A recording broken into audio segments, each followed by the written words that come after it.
Thank you all for coming to the 2017 Investors Forum.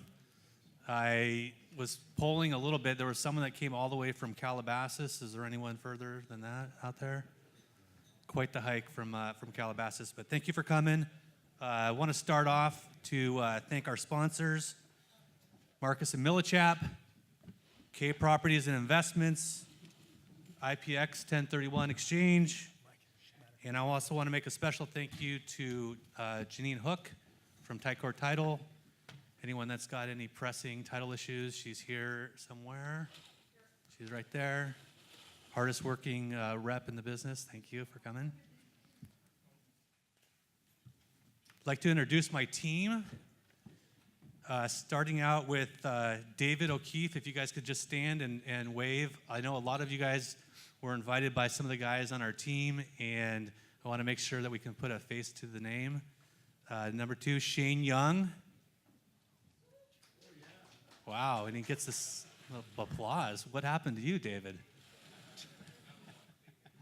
Dan Lewin.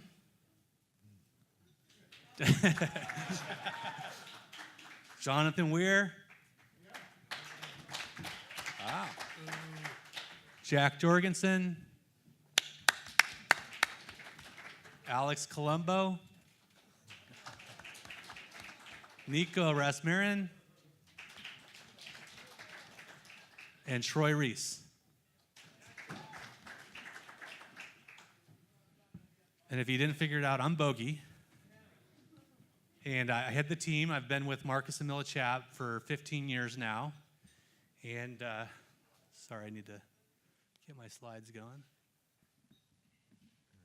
We cover a radius of about 30 miles from the Long Beach office.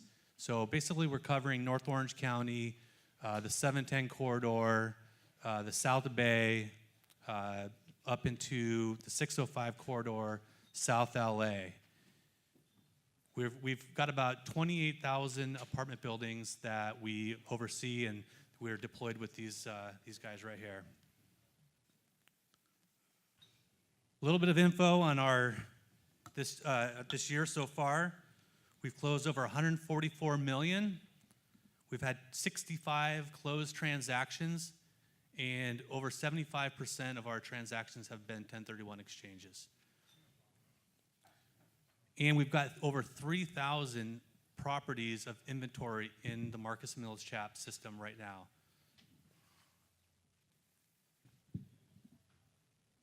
A little interesting stat here that I wanted to show everyone, just a little bit about the local markets. So this is covering the 28,000 apartment building units that we oversee in our area.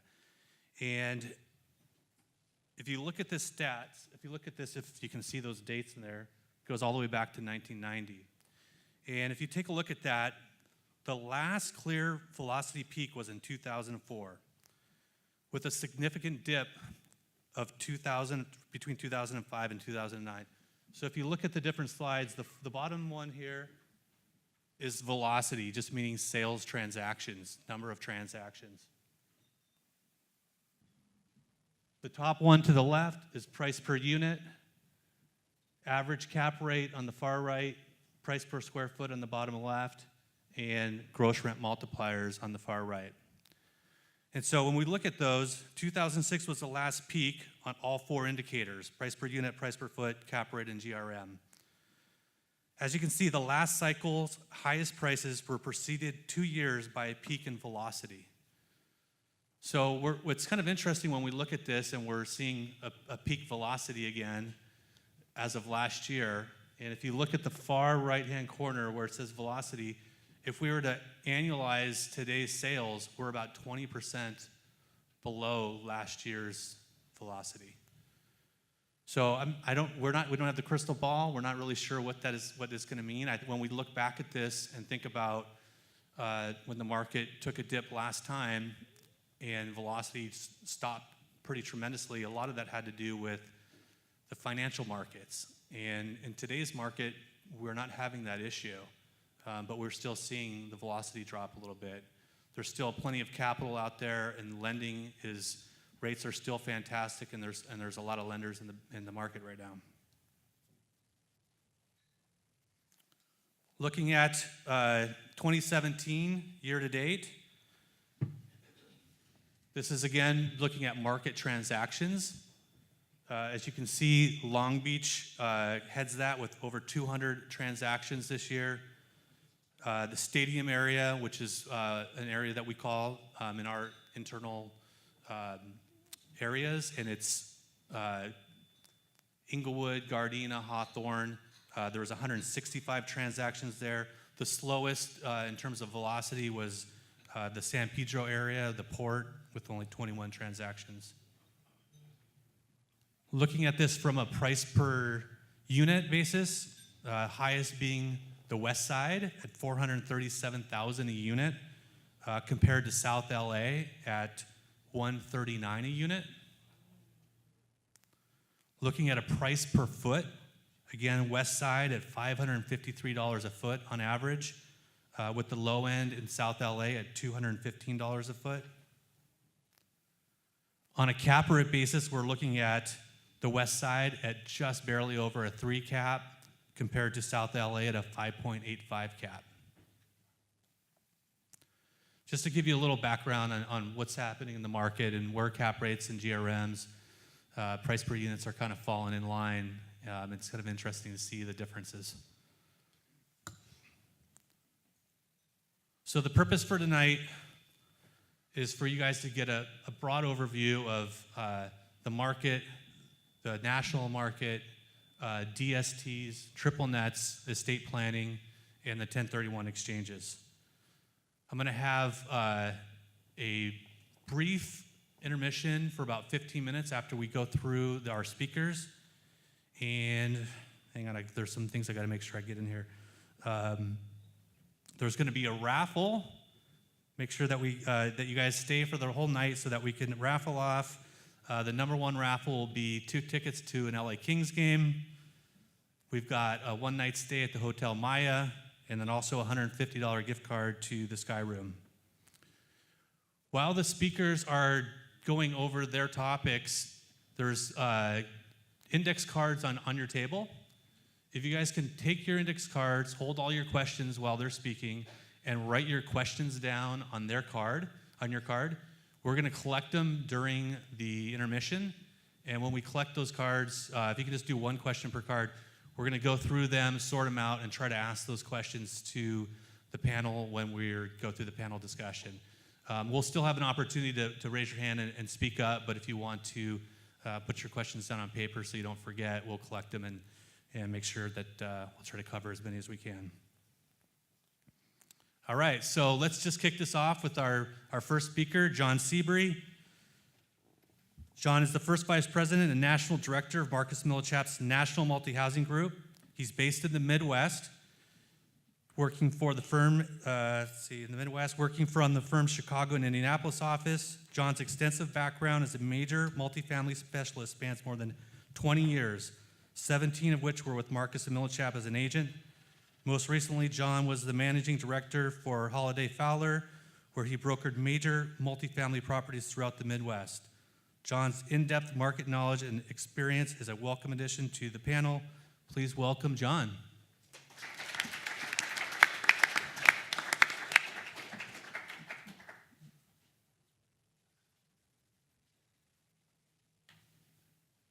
You've got to be kidding. We got to get that. We're going to move off of that real quick. Which way do I go? I'm going the wrong way. There we go. How's everybody doing? Can you guys hear me okay? They told me that, they said, yeah, you're going to stand behind the podium. And I went, no, not a chance.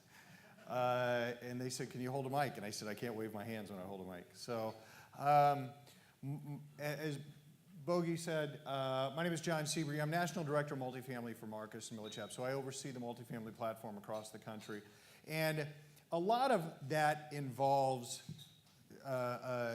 people ask me where my office is, and I usually say, usually a middle seat at the back of a Delta flight.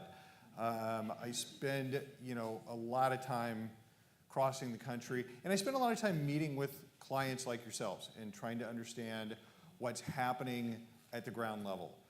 And then kind of comparing that and overlaying that with what we're seeing from a national metric standpoint. So what I want to do today is I'm going to touch on a few of these metrics that we're looking at, some of the trends that we're following. I'm going to talk a little bit about Southern California, but not a whole lot, because I think Bogie's really the expert on that. But as I go through, if you want a copy of the slide deck, get with Bogie and his team, and we'll be sure and get you a copy of the slide deck tomorrow or beginning of next week.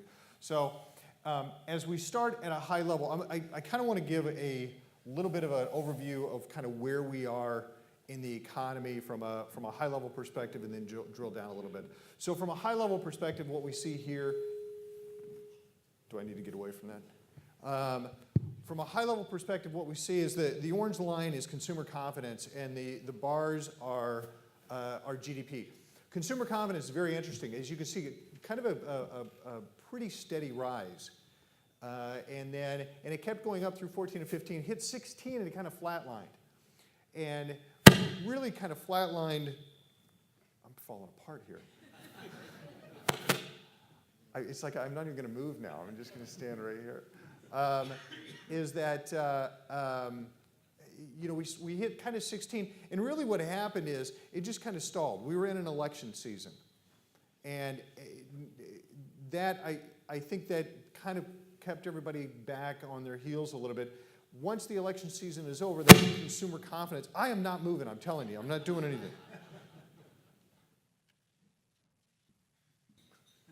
This thing is going to blow. I know it is. I'll turn it off and grab the mic if it keeps going bad. But you know, I'm not going to say that the consumer confidence continuing to decrease after the election season because of who was elected. It's just I just think that the uncertainty was no longer there. Right. We have no uncertainty in the White House. But I think that uncertainty of how that was going to play out, and that consumer confidence has continued to go. And in fact, since the election, it's gone from 100 to about 120 on the scale where 70 is a baseline. So GDP is kind of interesting because, you know, you hear economists talk, and they're always saying, you know, GDP should be a lot higher. That's like saying I need more money. It's not a bad thing. I mean, you always need more money. But GDP has been kind of consistently anemic for this entire cycle. 2016, we had total GDP growth of about 1.9%. The interesting part of it is it was about 2.3, 2.4% in the second half of the year. As we go into 2017, the initial projections were GDP would be about 2.2%. And we were on track for that 2.2% through the third quarter, but there's some thought that maybe with Hurricane Harvey and what has happened with the flooding in Houston, a little bit of South Florida, it might pull that back just a little bit. But for the most part, we're continuing to be very, very solid. I have now officially made it through one slide. All right, I'll try to pick up the pace. Job growth. Job growth has been, without a doubt, the driver of this economic cycle. And just to put it in perspective, we lost 8.7 million jobs going into the recession. We've gained 16.9 since then, which means we've got, what is that, 8.2 million more jobs today than prior to the recession. That's an interesting kind of perspective to take a look at it. And job growth is another one of those that the media likes to get a hold of it and play with it. And when the job reports are coming out, they're like, you know, oh my gosh, it's terrible. Jobs are way down. They're not way down. They're down a little bit. And you can't look at it just month over month. You've got to take a step back and look at kind of where that trend is going. For the most part, it's been fairly consistent. Now, that being said, job growth has slowed a little bit. 2015, we had about 2.7 million new jobs. 2016, 2.24. 2017, we're forecasting about 2 million. So job growth is slowing a little bit, but it's not. We're still. That's still the economic driver. That's still what continues to drive our economy. When we look at where these jobs are being generated. Dallas-Fort Worth. Dallas-Fort Worth is a. I'll be there next week. It's a city that just continues to. I mean, it's got an engine that is just not slowing down, which is very impressive, and a very diversified economic base. Atlanta doing very well. D.C., Boston. Los Angeles, just under 50,000 jobs. Inland Empire, 38,000. But also look at the percentage of job growth. That's always very important because a lot of these are different sized cities. So the U.S. average is 1.2%. A couple of these are really big numbers. You've got Dallas-Fort Worth at 2.8. You've got Inland Empire at 2.7, and Atlanta at 2.3. Los Angeles is under that, actually, at 1.1%. But it's still, for a big city, still doing very well. Inland Empire, once again, continues to do extremely well. San Diego, about 1.3%. On the right side of the screen are the cities with the least amount of job growth. So I think 5 of the 10 are Midwest. 4 or 5 of the 10 are Midwest. You've got the 2 there that are in California. You've got Sacramento at the bottom, but it's above the national average as a percentage. It's just a smaller market, right? So you don't want to be misled by that. And then you've got Orange County, which our research is looking into. We're pretty sure that's because they canceled the Housewives show. If we look at national apartment vacancy and construction, it's the conversation and the question that I get more than anything is, are we getting overbuilt? Are we getting, oh my gosh, look at all the cranes, look at all the construction, you know, what is going on here? So I'm going to go through a couple of perspectives, a couple of slides that show a little bit about what we're saying. But last few years, 2015, I think we had 240,000 new units delivered. 2016, about 290,000 new units delivered. 2017 will end up at about 365,000 units delivered. At the beginning of the year, we were about 390 on that. We've adjusted that down a little bit. And with all those new units coming online, vacancy has skyrocketed to 4.5% across the country. So we're still in a pretty good position on that. The other thing to keep in mind is that in the second quarter of 2016, you had a lot of the lenders start pulling back on new construction, and as a result, our thought, and it's a little bit too early to tell, but our thought is number of deliveries in 18 and 19 are probably going to be down a little bit from where they were in 17. It's really difficult to predict that pipeline that far out, but it's interesting how the lenders have started to pull back and kind of act as that governor as we're going forward. When we look at where these units are being delivered, once again, Dallas-Fort Worth at the top, New York, Houston. Houston is still delivering units that were in the pipeline before the oil market changed. So that probably by next year, Houston drops off that list. But once again, I'm always looking at the percentage. So the percentage number is the number of new units delivered in that market as it compares to the stock, the existing stock in that market. So a couple of these markets, Dallas-Fort Worth 4.4%, Atlanta 3.7%, Austin 5.7%, Denver 4.5%. I mean, those are a lot of units getting delivered in some of those markets. Los Angeles, we're at 11.9%, 1.1% below, you know, where the numbers are. And if you look at that in relation to, to the number of jobs, it's not a number that is concerning by any stretch.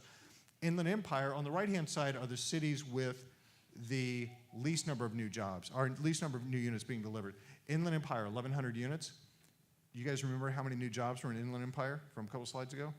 38,000. That's a lot of people packed into a few units. It's interesting what's happened. Inland Empire was a little bit slower than the rest of the LA Metro in coming out of the recession. So they've still got maybe a little bit more legs than the rest of us. Again, on the right-hand side, 5 of the 10 I think are Midwest, and then other ones that are not on that list. Orange County about 7,400 units, San Diego about 6,200 units. So as I look at that, and as I look at each of those markets, and then I'll also look at kind of the greater LA Metro. Job growth and number of new units being delivered seem to be kind of balancing themselves out. I don't see. There's a few markets out there that I'm a little bit concerned about that have me a little bit leery. An interesting perspective on this, though, total number of new units being delivered this year is 365,000. 50% of those units are in the 10 markets on the left-hand side. 50% of all the new units being delivered in 2017 are in 10 metros. That's kind of an interesting stat. As we move on, one of the things that we've seen a lot of that has really been a kind of an interesting perspective in this cycle is just what's happened with that workforce housing. And what this graph shows is vacancy on Class A, Class B, and Class C over a long period of time. And if you notice what has happened just in the last few years. So the blue is Class A. So if I look at this just from 2013 to 2017, the vacancy on Class A has gone from about 3% or 4% up to like 5.5%. It jumped quite a bit. Vacancy on Class C has gone from 7% to 3.5%. And there's several reasons for this, but really what it is that at this point in previous cycles, or even before this point in previous cycles, people that were living in C-quality housing, C-quality apartments, workforce housing, were moving out of those apartments and becoming first-time home buyers, right? I mean, Class A tenants are not generally your primary home buyer. Those are renters by choice a lot of times. So your Class B and Class C are the people that are moving out of apartments into that single-family housing. There's not nearly the single-family housing that is affordable, and then there's also a little bit of a social change in that the millennials are still remembering what a lot of their parents went through and not quite so gung-ho. Meanwhile, you add to that fact that they're getting married a little bit later in life, they're a little bit more mobile, and as a result, a lot of that workforce housing is becoming increasingly demanding. And you can't build brand new Class C housing, right? You got to build Class A and wait 40 years. So I'm not sure how this plays out over the next couple of years, but it's an interesting stat to continue to watch.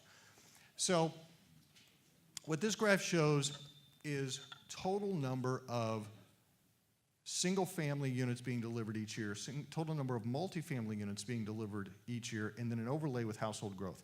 Household growth is probably one of the most important metrics to follow. It's also a very difficult metric to get really good data on. But what has happened over the past couple of years is that we continue to deliver more units to the marketplace, both single-family and multifamily, but our household growth numbers continue to go up. So, 2015, I think we had it was about a gap of about 60,000 units between the two. 2017 was about 60 or 80,000. 2017 is going to be about 100,000. We're going to have, I think, 1.2 million units delivered, and household growth is going to be 1.3 million. The other thing to keep in mind is that in the previous cycle, and at 2004, 2005, we had about 1.6 million new single-family homes being delivered to the market each year. Right now, we've got about 600,000 single-family homes. So the multifamily side of that equation is picking up a much greater portion of the demand because we don't have that single-family housing construction. So when people ask me, are we getting overbuilt? From a 30,000-foot level, we're definitely not. But without a doubt, there's definitely some markets out there that are getting out over their skis a little bit, their number of new units are exceeding what their new jobs and demand is. But from a 30,000-foot level, it does not seem to be an issue.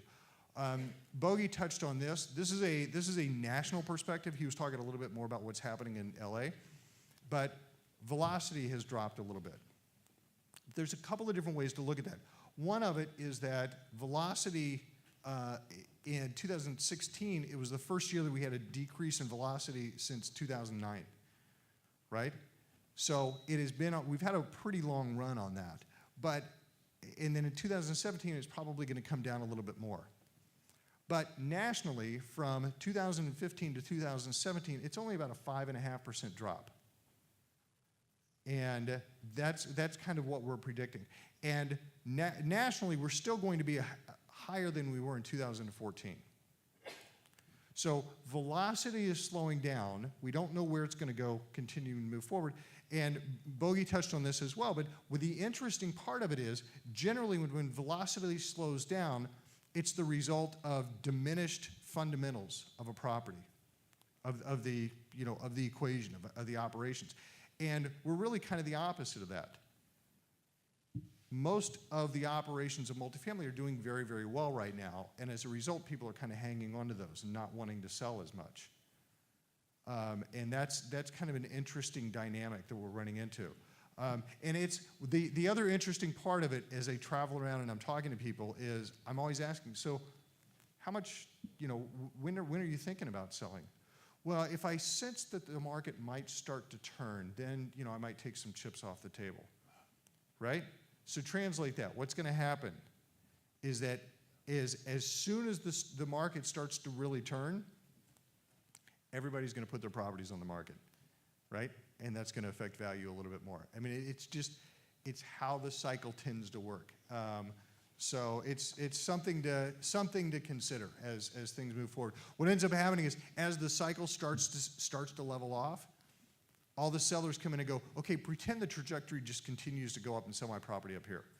And the problem is at that point, buyers are starting to pull back a little bit. Another interesting part on velocity is the number of transactions that are being done in secondary and tertiary markets, right? Is that in 2010 and 11, about 38% of transactions over $15 million in value were being done in secondary and tertiary markets. 2017, over 50%, about 55%. And that's just investors chasing yield, right? And you guys know what chasing yield is. That's going out to your investors and saying, I'm going to get you a 6% return in Manhattan Beach. And then you call them 2 weeks later and you go, it's, the return's a little bit less and we're probably, kind of a little bit farther outside of the city, Inland Empire, but, it still looks good. And, right? And you call them 2 weeks later and you're like, you are going to love Bakersfield. Right? So that's, as those investors continue to chase that yield and continue to push out a little bit farther, we see more of that money going out and trying to get some of those better returns. So the other thing, in kind of staying in line with this looking for yield and looking for returns, one of the interesting things that we've seen is investors they're seeking arbitrage, okay? And a lot of investors are looking at selling, and they're seeking arbitrage in two levels. One level is I'm looking at product type arbitrage, and another one is a geographic arbitrage. So let's talk about product type arbitrage first. Apartments basically have the lowest cap rates of any of the major product types right now. I mean, without a doubt, apartments have been doing extremely well. This breaks down into tier 1, tier 2, and tier 3 markets, and then what the national average is. The tier 3 market for apartments is a 7% cap rate. I don't know where this tier 3 market is, but I don't think it's anywhere near LA. But you can see national average on cap rates is about 5.2%. Just to run down this list, national average on single tenant retail, 6% cap rate. So that's the positive arbitrage. I'm going to sell a 5.2 cap. I'm going to buy a 6 cap, right? I'm going to be able to increase my return. Self-storage, 6.6 cap. We get a lot of investors that are starting to go into self-storage. Manufactured housing, senior housing, office, almost a 7%. Multi-tenant retail, 7.1%. Hospitality, 8.5%. So it's and I would never tell anybody to blindly jump into another product type. You're going to have to do a little bit of research and understand it as you go. But we're seeing a lot of investors coming out of apartments and start looking at an office building or start looking at a self-storage facility. And what most of them are saying is, look, I'm going to do this for 5 or 6 years, and when the apartment market slows back down, I'll jump back into apartments. But it's something to definitely keep in mind. The second comment I made was geographic arbitrage. So this is just Marcus and Millichap numbers in the last 12 months through the third quarter.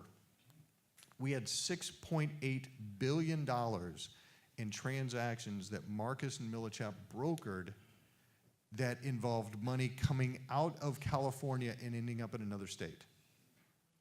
So 476 million of that in Washington and Oregon, 1.7 billion of it. Really, that you can see that the middle part of the country, Rocky Mountain states, a lot of Texas, a lot of the Southeast coming in.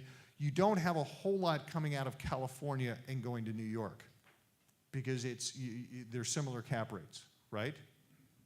But coming out of California and looking at these other markets, and again, these are not national stats or anything. This is just Marcus and Millichap broker deals in the past 12 months. Wanted to show you a little bit about how it plays out in other parts of the country because it's happening in other low cap rate markets as well. We've had $5.7 billion coming out of the Northeast, and a lot of that works its way down the coast. A lot of that goes into the Carolinas and Florida, but again, you've got a lot of it going into the Midwest as well. And once again, not a whole lot of that coming into California, right? Because you know, you're not going to trade a 4 cap for a 4 cap. You're going to trade a 4 cap and look for a 5. Last one, a lot of money coming out of the Pacific Northwest as well. Not a whole lot of that money going into California, but again, their cap rates are low, not as low as yours. But something to keep in mind, and once again, something we wanted to bring up. If I look at Southern California,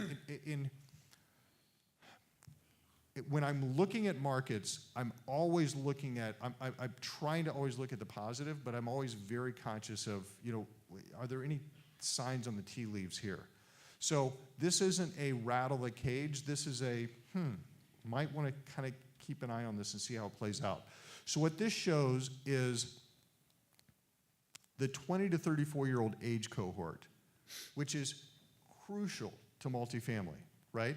So 20 to 34-year-old age cohort, and how much do we think that's going to grow over the next 5 years? So this is U.S. Census information that we compile. And you can see the 70s and 80s, that age cohort exploded, right? That was kind of the baby boom generation. And then the United States over the next 5 years is only expected to grow by 0.3%, which is you know, it's not a huge amount, but it's obviously a little bit less than what we've had in the past. You can see the 90s it actually dropped. But then compare that percentage to the projections for San Diego, Inland Empire, Orange County, and Los Angeles. Los Angeles, Orange County, and Inland Empire are actually expected to lose population in that age cohort.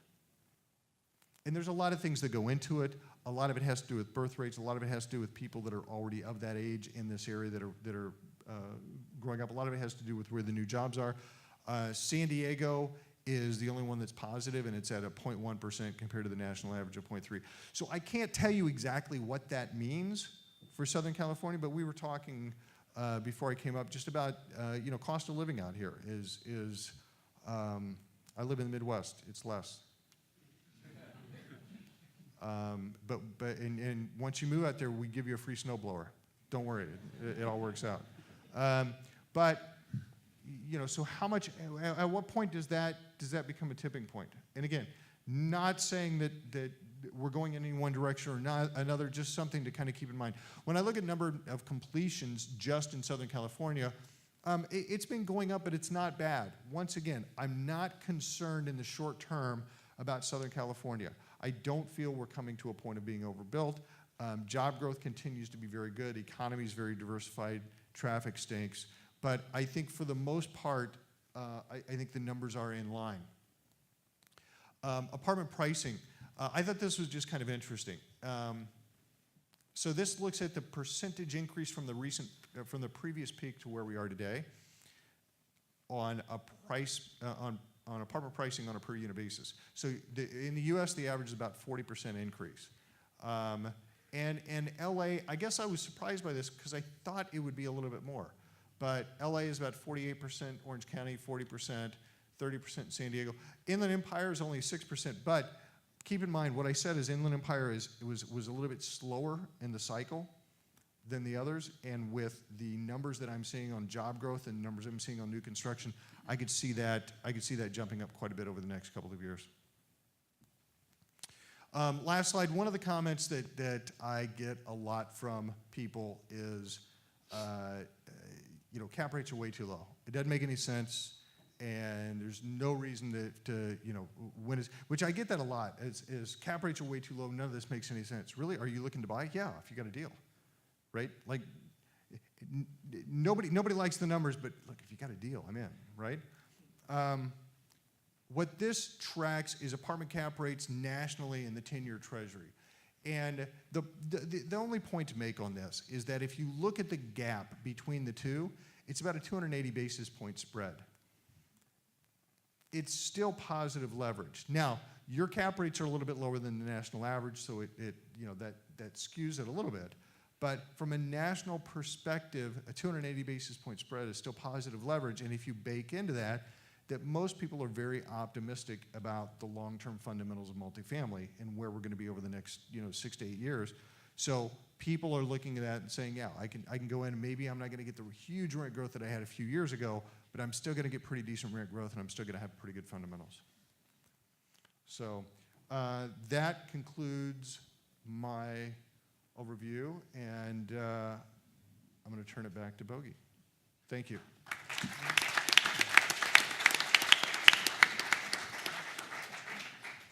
Thank you. Thank you very much. That was awesome. All right, our next speaker has got an interesting bio. Shay Lappin from K Properties Investments.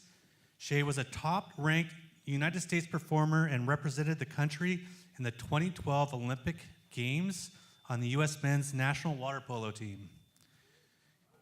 He started his real estate career working with a Los Angeles-based multifamily apartment brokerage firm, where he gained experience as a real estate analyst within the acquisitions and dispositions teams.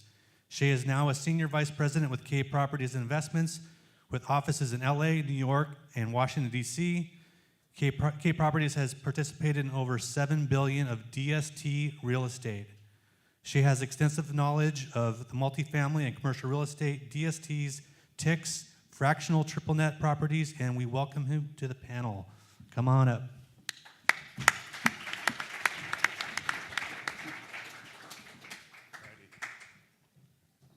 Do this. Well, you took about my intro there. That was on my notes there. But yeah, thank you for having me. I'll keep this short and sweet. But in short, at K Properties, we focus on the Delaware statutory trusts for the most part, and we do a couple other alternative investments, sometimes some tenant in commons. But we've done a little over $7 billion worth of the DST product of involvement, and that's about a decade worth. So we were, in the industry, just coming to the peak of the market, and then we made it through the recession, and then here today. And so what the DST is that's an entity. So it's very similar to like an LLC or your family trust, and it's the way that we're going to hold title to the real estate. The reason why we use the DST specifically is because the IRS has blessed it as like-kind property, specifically for syndication and fractional ownership. So if you do, an LLC with a group of investors, and you guys buy a property, when that property sells, unless you guys all exchange together, there's typically a taxable event at that point, in most cases. So the DST allows you to exchange in, and then when we sell a property 5-7 years from now, you guys can still go your own separate ways. And so that's kind of the story behind and why we specifically use that. Also the protections, just like an LLC, they're bankrupt remote, so they have those favorable protections and layers for the investors. The type of client profile that typically goes into this type of investment is someone who maybe wants to move away from managing their assets. They maybe want to be more diversified. So kind of in its presentation, moving into other geographical locations. But if you're here in California, it may be hard to professionally manage or know what's going on in the other markets. So the DST and our asset management team specifically specialize in different areas of the country to allow you guys to move in this low cap rate environment and take advantage of potential other markets that are still a little higher and still compressing. And so you have the client profile, diversification. A lot of investors that we work with, the properties they're selling will kind of fall between the $1 to $4 million range. And so, especially here in California, it's a little hard to find a quality property in that price point. So you might as well either not sell your asset, or this type of vehicle will allow you to get involved into a higher quality piece of real estate or an institutionally managed asset. And so the types of properties that we wrap into these DSTs will be, Class A, Class B multifamily. We don't do too much C at this point, but they'll be anywhere from 100 to 500 unit buildings. We do certain mission critical office, but they'll be on long-term leases with, large Fortune 500 companies. Something with stability, not, mom and pop office. A little bit of retail. We're starting to transition a little bit away from that just because the retail market, the internet's coming in. So we got to be a little more careful with that type of asset. Moving into the medical space a little bit. So we'll still do triple net properties, but build them into, long-term leases with various medical operators.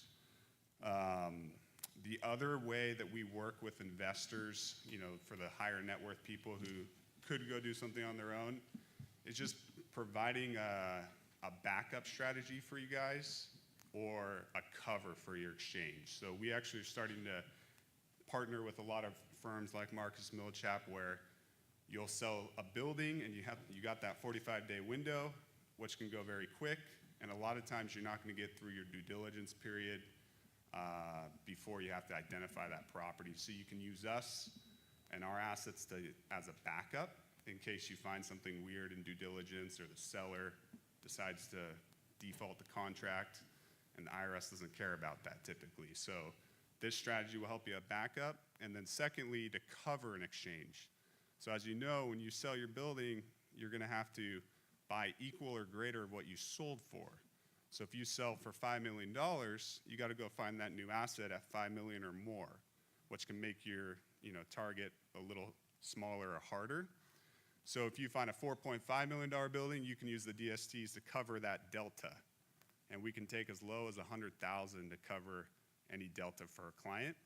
And then also a debt component. So a lot of you guys that are selling and you need to replace debt in your exchange, we have pre-arranged financing on all of our deals, and they're fully non-recourse to the investor. And so if you want to use a piece of the DSTs to absorb a debt component, so you don't have to go out there and qualify and go through that whole process or get carve-outs for yourself, a lot of investors use us for the debt component. The other alternative investment structure is a tenant in common, which most people are more familiar with that structure. The biggest difference between a TIC and a DST for us as an advantage is diversification. So a TIC, you can only have 35 investors. And so if you have we're dealing with $50 million, $100 million properties, that makes a minimum investment, $1 million, $800,000, and now you're not really diversifying. So a DST can take up to 499 investors. We never hit that number, but it allows you to spread across in maybe 5 or 6 different DST portfolios. And so, again, the biggest investor profile for us is just someone who wants hands off. For people who want to be more management intensive and have control of their assets, this type of vehicle isn't for you. And that's where we move you in the category of, hey, here's a backup strategy, here's a cover for your exchange so that you can list your asset and at least have comfort that you don't have closing risk and having a failed exchange and miss that window of opportunity to sell your building for your personal reasons. So that's, the quick overview of K Properties and how we work, and I'm happy to talk with anybody afterwards, more of the, in-depth structure, but mechanically, these work exactly the same way as real estate. So everything is still gonna be, follow through to your Schedule E. It's not a partnership. You still get everything passed through to you. All the appreciation is passed through, so it's not a partnership where we're taking a waterfall or anything on the back end. So, thank you for your time, and that's all I got.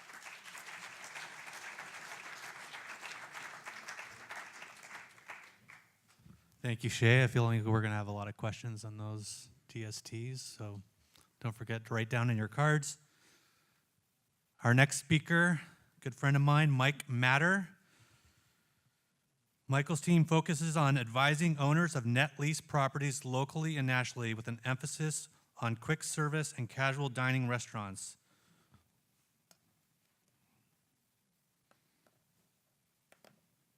With the largest database in the industry and over 35% market share of all brokered net lease restaurant transactions nationally, Marcus Millichap provides an unparalleled platform to operate from. Over his 14-year tenure, Mike has worked with a variety of investor profiles. His typical clients include high net worth individuals, first-time investors, developers, franchisees, franchisors, fiduciaries, and private equity organizations. Please welcome Mike.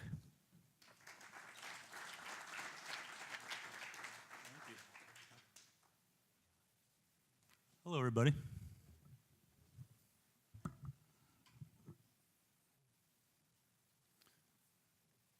That's a horrible picture. I'm not an Olympic athlete, but also here to talk about passive real estate or exchanging into net lease assets. I lead a triple net group that's an extension of the Bogie investment group, so work very closely with a lot of Bogie's clients and his team's clients. I have the staff who put together this PowerPoint added some noises in between the slides. I'm not quite sure what they added, but it'll be interested to hear.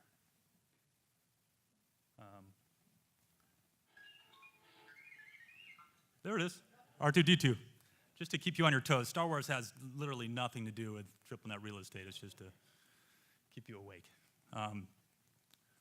So what is a triple net real estate? First of all, do any of you own triple net real estate? Anybody in here, show of hands? Got one hand? Okay, well, you're gonna have to bear with us. What is a triple net? A triple net lease is a lease agreement on a property where the tenant or lessee agrees to pay all real estate taxes, building insurance, and maintenance, the three nets on the property, in addition to any normal fees that are expected under the agreement.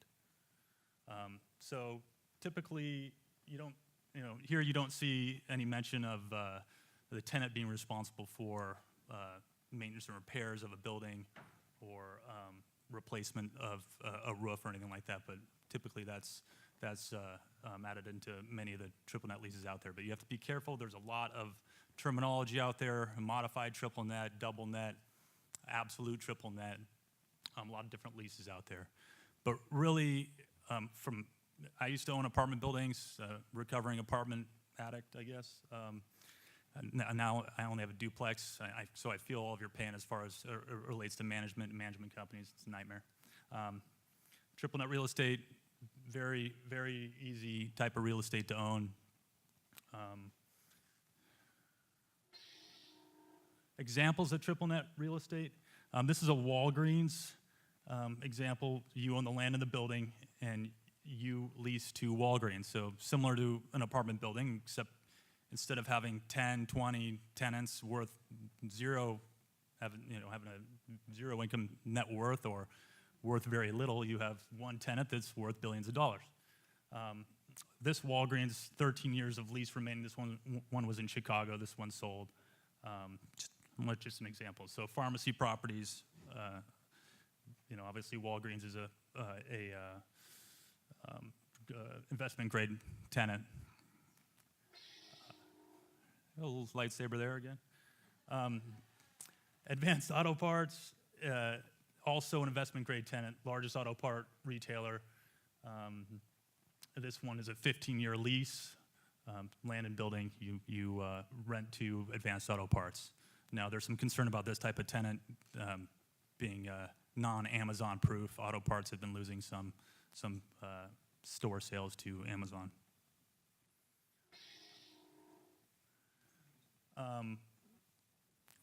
Here's quick service restaurants or fast food properties. This is my favorite property because I look at this as Amazon proof.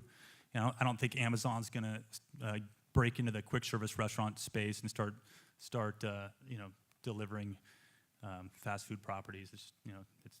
I don't think that's going to happen. So this is also one of the most sought after types of real estate are single-tenant net lease properties. You have Starbucks, McDonald's. These are typically guaranteed by the corporation. Obviously, huge corporations paying your rent.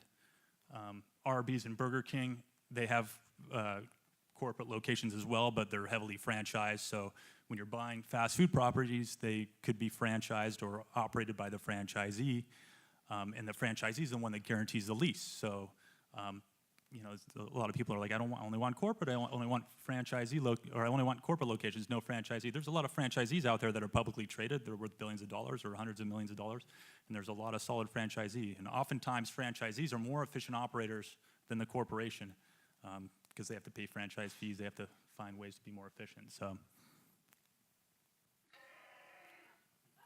Chewy.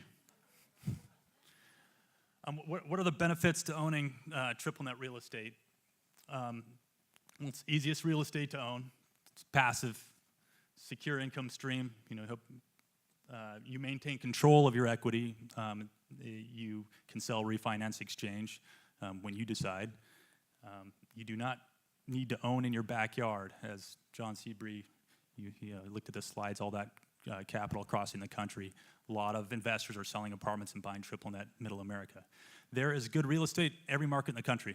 So a lot of investors get this seed in them that they need to buy in the South Bay or Long Beach. I want to buy triple net, but I want to buy triple net here. Well, there's a hard corner in Topeka, Kansas. There's a hard corner in downtown Broken Arrow outside of Tulsa. There's good real estate everywhere, and the variance in cap rate is really, it's about 100 basis points, you know, give or take. You buy a Chick-fil-A here, 3.5 cap. You buy it in Topeka, you're 4.25 to 4.5 cap on a new 15-year lease. There's abundant inventory and debt for this type of real estate. There's over 10,000 transactions or 10,000 properties that traded hands last year. It'll be somewhat similar this year. Velocity is down across this product type as well. So what's the catch? What's the catch with the passive real estate? What are the risks?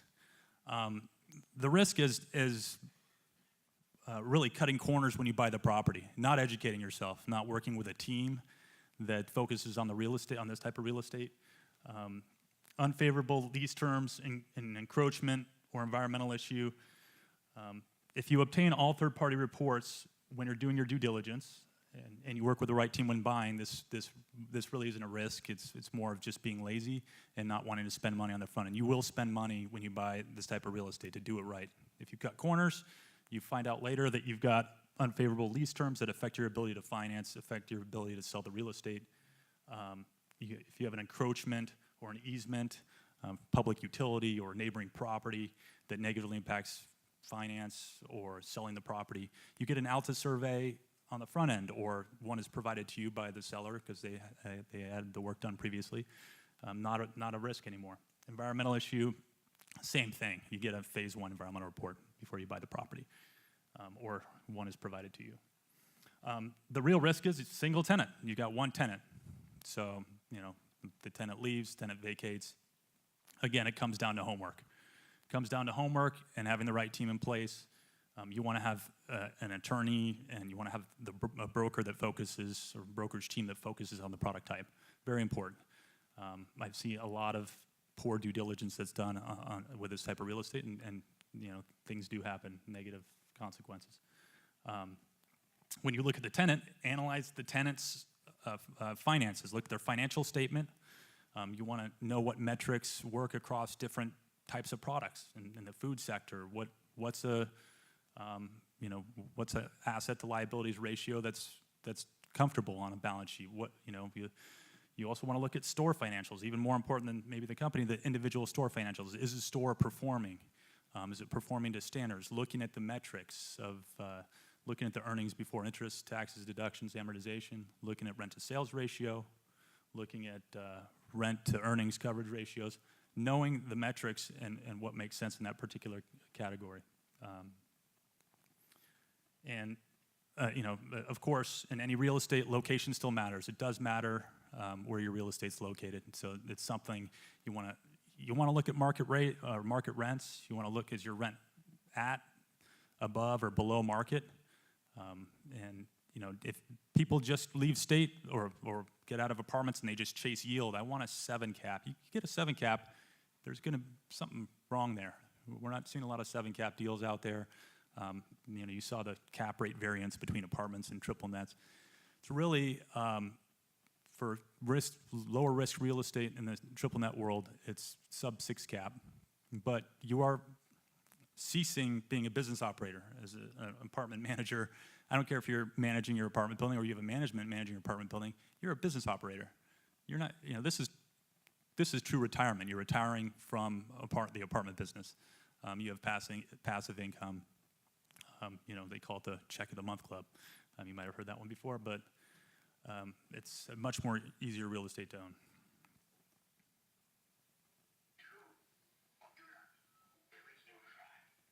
Yoda. I have a big Star Wars poster in my office. That somebody's being funny. As a firm, Marcus & Millichap's closed this year to date, 1,200 triple net transactions, single tenant triple net transactions across the country. We did about 1,800, 1,900 last year. We'll probably be 100, 150 less than that by the end of the year, but still a tremendous amount of transactions coming out of this firm. We have about 15 to 20% market share of brokered transactions across all triple net product types. We have over 1,200 properties on the market right now. If you look at the average cap rates on the market, 6.4, closed 6.7, a little bit of variance there. And really, like I said before, that's a little bit skewed because a lot of these properties are selling at higher cap rates they have lower lease term, or they're higher risk, and so there's a lot of transactions going down at higher cap rates. But really, to be safe, if the cap rate's too high, there's probably something going on there that you need to focus on. But that's it. That's all I got. I'm here for anybody. If you have any questions afterward, you can reach out to me through Bogie Investment Group. Thank you.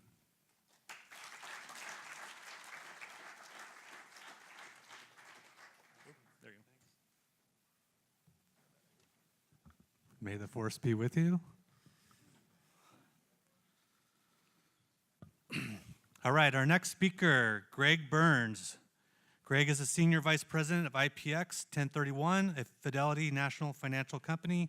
He's assisted thousands of clients and tax advisors by providing a cutting-edge 1031 exchange solution.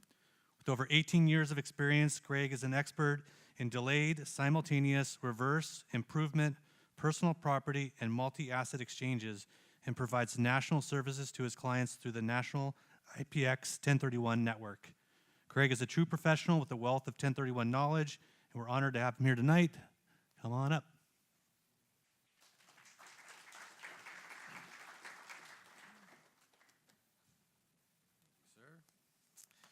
Well, good evening.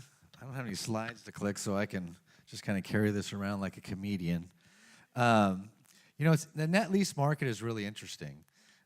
When I first started back in the business 18 years ago, I knew one person in the Encino, Marcus & Millichap office that did net lease. And today I probably know, I don't know, maybe 300. So it's really become a huge market in the space, and I think you find that because the baby boomer generation is kind of getting tired of the terrible T's of real estate, right? The tenants, the toilets, the taxes, the termites, and they're looking for more passive types of investments to go into. In fact, I actually purchased a net lease property for my stepfather. It was about 12 years ago, before people knew much about it. And at the time, he was super sick, and it wasn't until a couple months later that he asked me, "Hey, whatever happened to that exchange? Those apartments that we sold, what did we buy?" And I said, "Oh, we bought a property in Alabama, Dad." He said, "What? We did what?"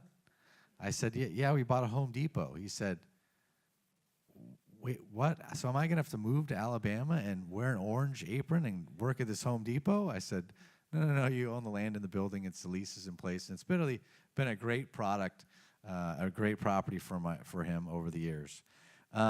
So IPX, we're a qualified intermediary. Some people call us an accommodator, facilitator. What we do is we facilitate exchange transactions. We do somewhere between 1,700 to 1,900 transactions per month, which seems like a lot. But if you kind of flash back to 2005, the company was doing about 4,500 transactions per month. So even though our volume from a dollar perspective has increased, the actual number of transactions is really not as great. And I think a lot of that, I think, is probably the residential market hasn't caught on as much. You know, people that were exchanging homes, or we had people that were just like buying homes in communities, and they would, you know, take a year to build, and after they would, you know, have that property, they would sell them because they were worth $100,000 more than they even paid for them. And so we're not seeing kind of a lot of that stuff going on. But we are seeing about $9 billion in exchange funds transact about every 90 days. So we turn over about $9 billion every 90 days. So there's a fair number of people out there that are kind of doing exchanges right now. And you know, it's interesting because the basic definition of an exchange doesn't really say anything about real estate. It says any property that's held for investment or business use, you know, can be exchanged for another property that they intend to hold for investment or business use, with the ultimate goal of deferring the payment of capital gains taxes. And so most people think when they think of 1031, they think, well, you're exchanging real estate, right? Any real estate's held for investment or business use, I can exchange it into other real estate. But what most people don't realize is that we exchange all kinds of stuff. We exchange farming equipment, we exchange you know, corporate aircraft, we exchange artwork, I've exchanged exotic cars, I exchanged a woolly mammoth fossil one time. In fact, the only thing I haven't figured out how to exchange are husbands and wives. Someone told me one time there was a website for that, but I just took their word for it. You know, there are a lot of exchanges that exist that you can kind of take advantage of. Most people, you know the kind of the standard delayed exchange. Probably 99% of all the transactions we do, you know, someone sells a property, you know, they've got that 45 days to identify a property, and then they have that 180 days to close. And actually, it's interesting. A gentleman called me, well, it was about a month ago, and he said, hey, I want to do a Starker exchange. And I said, what? He said, yeah, I want to do a Starker exchange. And I said, oh, you mean a delayed exchange, right? So there's a famous case back in 1979, a guy by the name of John Starker sold off some timberland, and at that time there was no 1031, and he exchanged it 2 years later for some commercial real estate, and the IRS challenged it, and ultimately he won his case, and it's like the most famous case in 1031. But it's interesting that I had somebody that called me that said that they wanted to do a Starker exchange. We are seeing a fair number right now of reverse exchanges, right? So in a reverse exchange, we're buying the property that we want before we sell the property that we have. Does anybody get any idea of why we're seeing more of those? Any guess? Low inventory, right? That people are having trouble finding what they want to buy, right? And so the people are going out and they're saying, listen, you know, Steve, he finds, you know, a property that you want. You say, listen, I'm not going to be able to sell this property that I have in time to close on this property, but I do have enough to put a down payment or something of that nature to get this thing done. And so they enter into something called the reverse exchange. The challenge you have with the reverse exchange, one, fees. So, you know, the fees for a reverse exchange from our standpoint are significantly higher. The other challenge is obviously you have to have the money, but we actually have to end up taking title to one of the properties, either the property that you're selling or the property that you're buying. And typically, we usually end up taking title to the property that you're buying, which creates some issues with the lender. Typically, we have to kind of get them over the hump. They're like, wait, who's taking title to the property? And what are we doing here? It's always interesting because the loan brokers typically at these banks a lot of time will say, oh yeah, we can do a reverse exchange, no problem. And I go, well, can you talk to the underwriter, please? And they go to the underwriter, and the underwriter goes, like, we're not doing that. So it takes us a little time to get kind of over that hump. But we do, you know, we're doing about 150 right now per month, which is not obviously a lot compared to the number of regular forward transactions that we're doing. But if you look historically, back in 2005, we were probably only doing 30 or 40 a month. So there are a lot more of these transactions that are out there. While the cost for those transactions is greater from your standpoint, an investor standpoint, typically it's not that great to where it doesn't make sense, right? So if you had the money to say, listen, I want to go buy the property that I want before I sell the property that they have, you know, reverse makes a lot of sense. Now, the nice thing about a reverse is that you're not risking any taxes, right? So we have a client, I have a large publicly traded REIT that only does reverse exchanges. And the reason that they only do reverse exchanges is because they say, listen, I want to buy that hotel. I'd like to sell this hotel and exchange it into that hotel.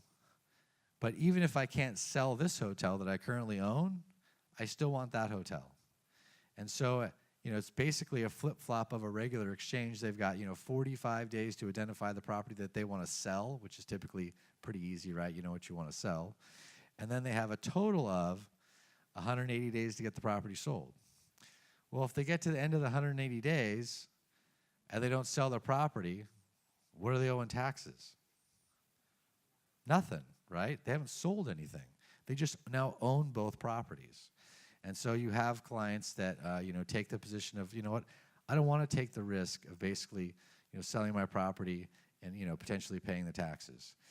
I would say by far the biggest challenge that I've seen in, exchanges, and it's no secret in this room, right, is always finding the property that you want to buy, right, in the amount of time that they give you. And most of the people that I see, like 92% of all exchanges that we open get completed.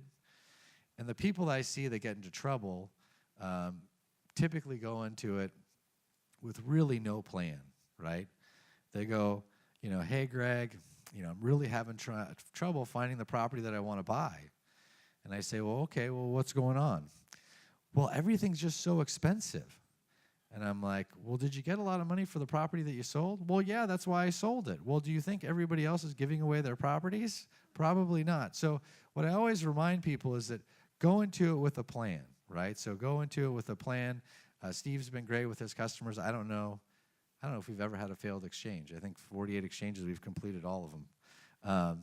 And the key is you go in with a plan, right? What are we trying to accomplish? What are we trying to accomplish by selling this property? Are we trying to lessen management responsibilities and go into, a DST or a net lease property? Are we trying to increase our portfolio and get more units? Are we trying to, go to a different part of the, the country or the state and, so you can move to a different area? What are you trying to accomplish? You always have to go into this with some type of a goal, right? Now, has anybody heard about tax reform and 1031? I'll take that chuckle as a yes. Yes, yeah, thank you. Pull me out of there. So there's been a lot of talk about 1031 and tax reform and 1031 going away. And so the reason that they were talking about that is that a guy up in the Bakersfield area, a representative on the House Ways and Means Committee, proposed that we do immediate expensing and just do away with 1031. And so what the idea, like the basic concept was, is that instead of depreciating your property, you could write 100% of the improvement value off in year one, right? So if I bought a property for $1 million, right, not through 1031, but if I just bought a property for $1 million, and let's say that asset had, I don't know, $600,000 improvement value, I could immediately expense that on my tax return, and I could write it off against my income, right? Well, one of the issues that you have there is that people that have owned real estate for a really long time, right, have already taken some significant depreciation. They also have significant gains. And so if they sold one of their properties, they may not be able to get enough improvement value in the new property to cover their gains and the depreciation that they've already taken. The other issue that the government is, very concerned about was with farmers, right? They don't have any improvement value. All of their value is in the land. The interesting thing that we found out, and I met, who's kind of our ally now, but I met with the head of the House Ways and Means Committee, a guy by the name of Kevin Brady. And so we're talking about immediate expensing. And I said, are you worried about the recapture of depreciation tax? So if they sell the assets, they're going to have all this recapture. And he's like, what's that? I'm like, wait a minute, you guys are writing tax law and we don't know what recapture depreciation tax is? And so we explained it to him, and he said, wow, that's interesting. Maybe we need to kind of take another look at it. So in the current tax bill that they just came out with last Thursday, 1031 remains in the tax code for real estate. It does not remain in the tax code for personal property, right? So if you where somebody that did exchanges on personal property, you no longer could do them. But they've included immediate expensing for any personal property that you purchase, right? So if I go out and buy, something, if I go buy a corporate jet, I can immediately expense it. If I go out and buy a new tractor for my farm, I can immediately expense it. I no longer have to capitalize it over a period of time. And so that's kind of an interesting thing. I believe that tax reform will probably pass. The Republicans ran on health care and tax reform, and they know they're not going to get health care passed. And if they don't pass tax reform, pretty much the sentiment is Washington is that they're going to lose the majority in the House.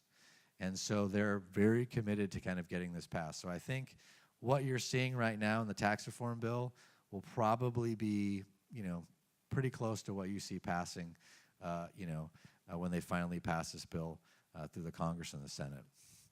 So real quickly, one of the keys that we've seen, the things that we've been seeing for the baby boomer generation, a couple of things that they've been doing. One of the things we've seen them do is sell an asset and buy a vacation home somewhere with some of the money. Remember that within 1031, the rules for real estate are really broad, right? So it doesn't matter what kind of asset I buy, as long as it's real estate, and as long as I hold it for investment or business use, it'll qualify. So I can sell an apartment building, I could go buy industrial, I could go buy a net lease, I could also go buy a residential house somewhere, right? And as long as I hold that property as an investment for a period of time, after that period is up, I can pretty much do whatever I want with it, right? There's a revenue ruling out there that says any property that's been held for 2 years or more as an investment, in an audit, the IRS won't challenge the held for investment portion of the exchange.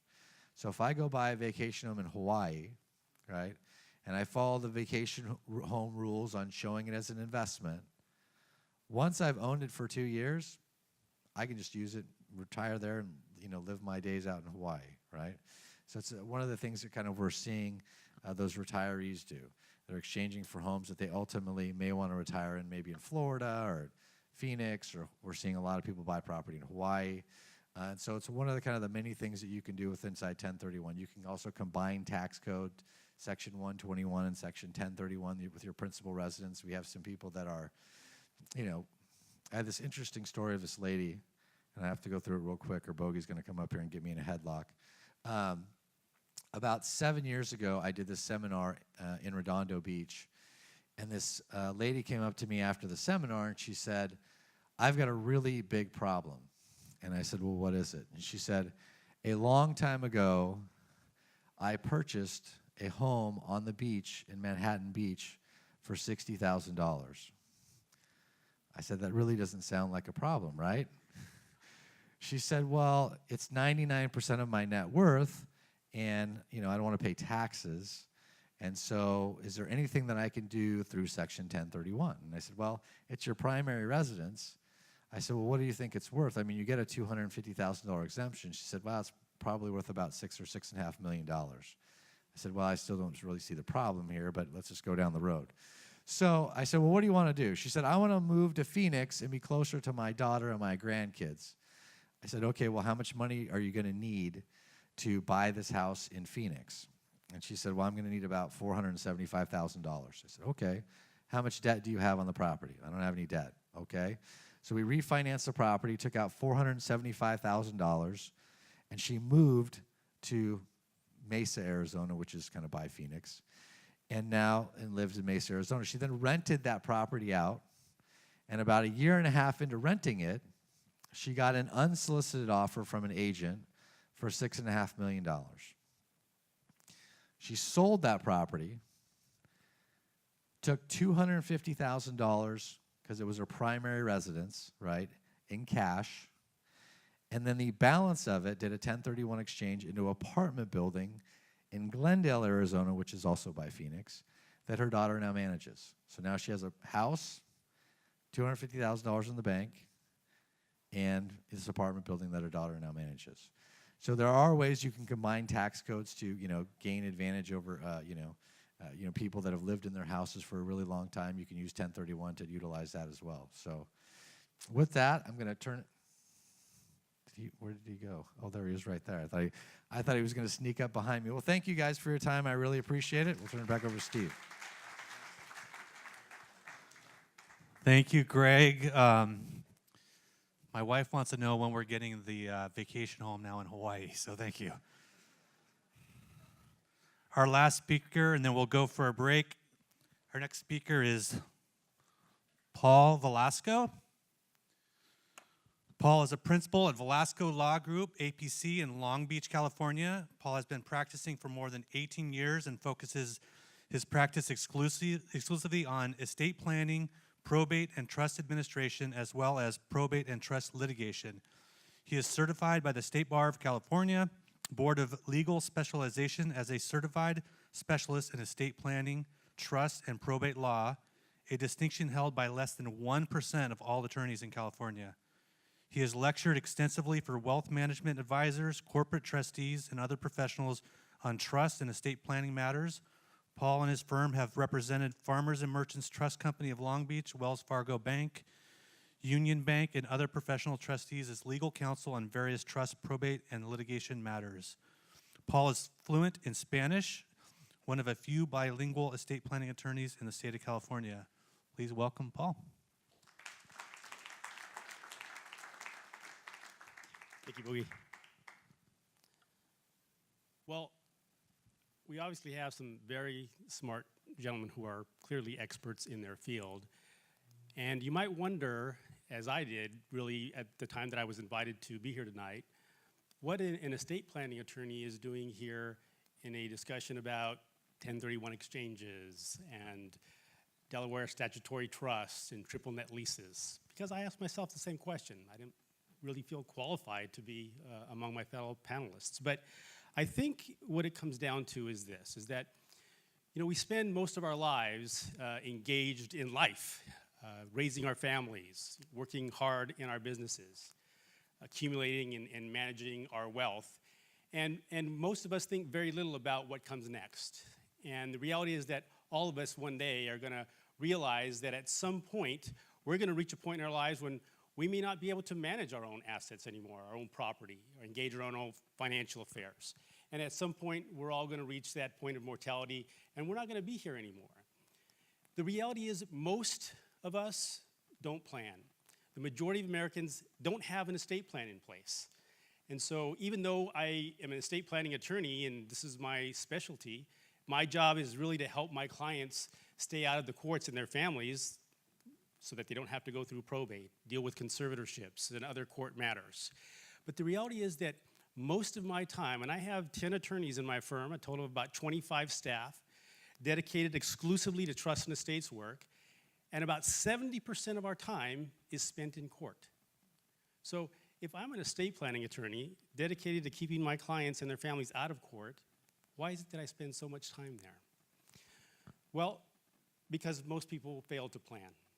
The reality is 7 out of 10 people, if I asked everybody in this room who has an estate plan in place, I would say that less than half of you are going to raise your hand. Most people don't have an estate plan. And yet, if I ask the question, what's the most important thing in your life?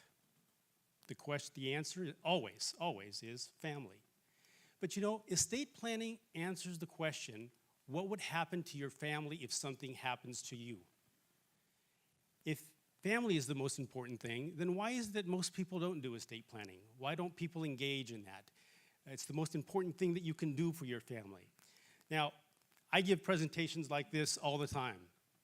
And I talk about the difference between wills and trusts and the importance of having an estate planning in place and powers of attorney and the difference between the different documents that make up your estate plan.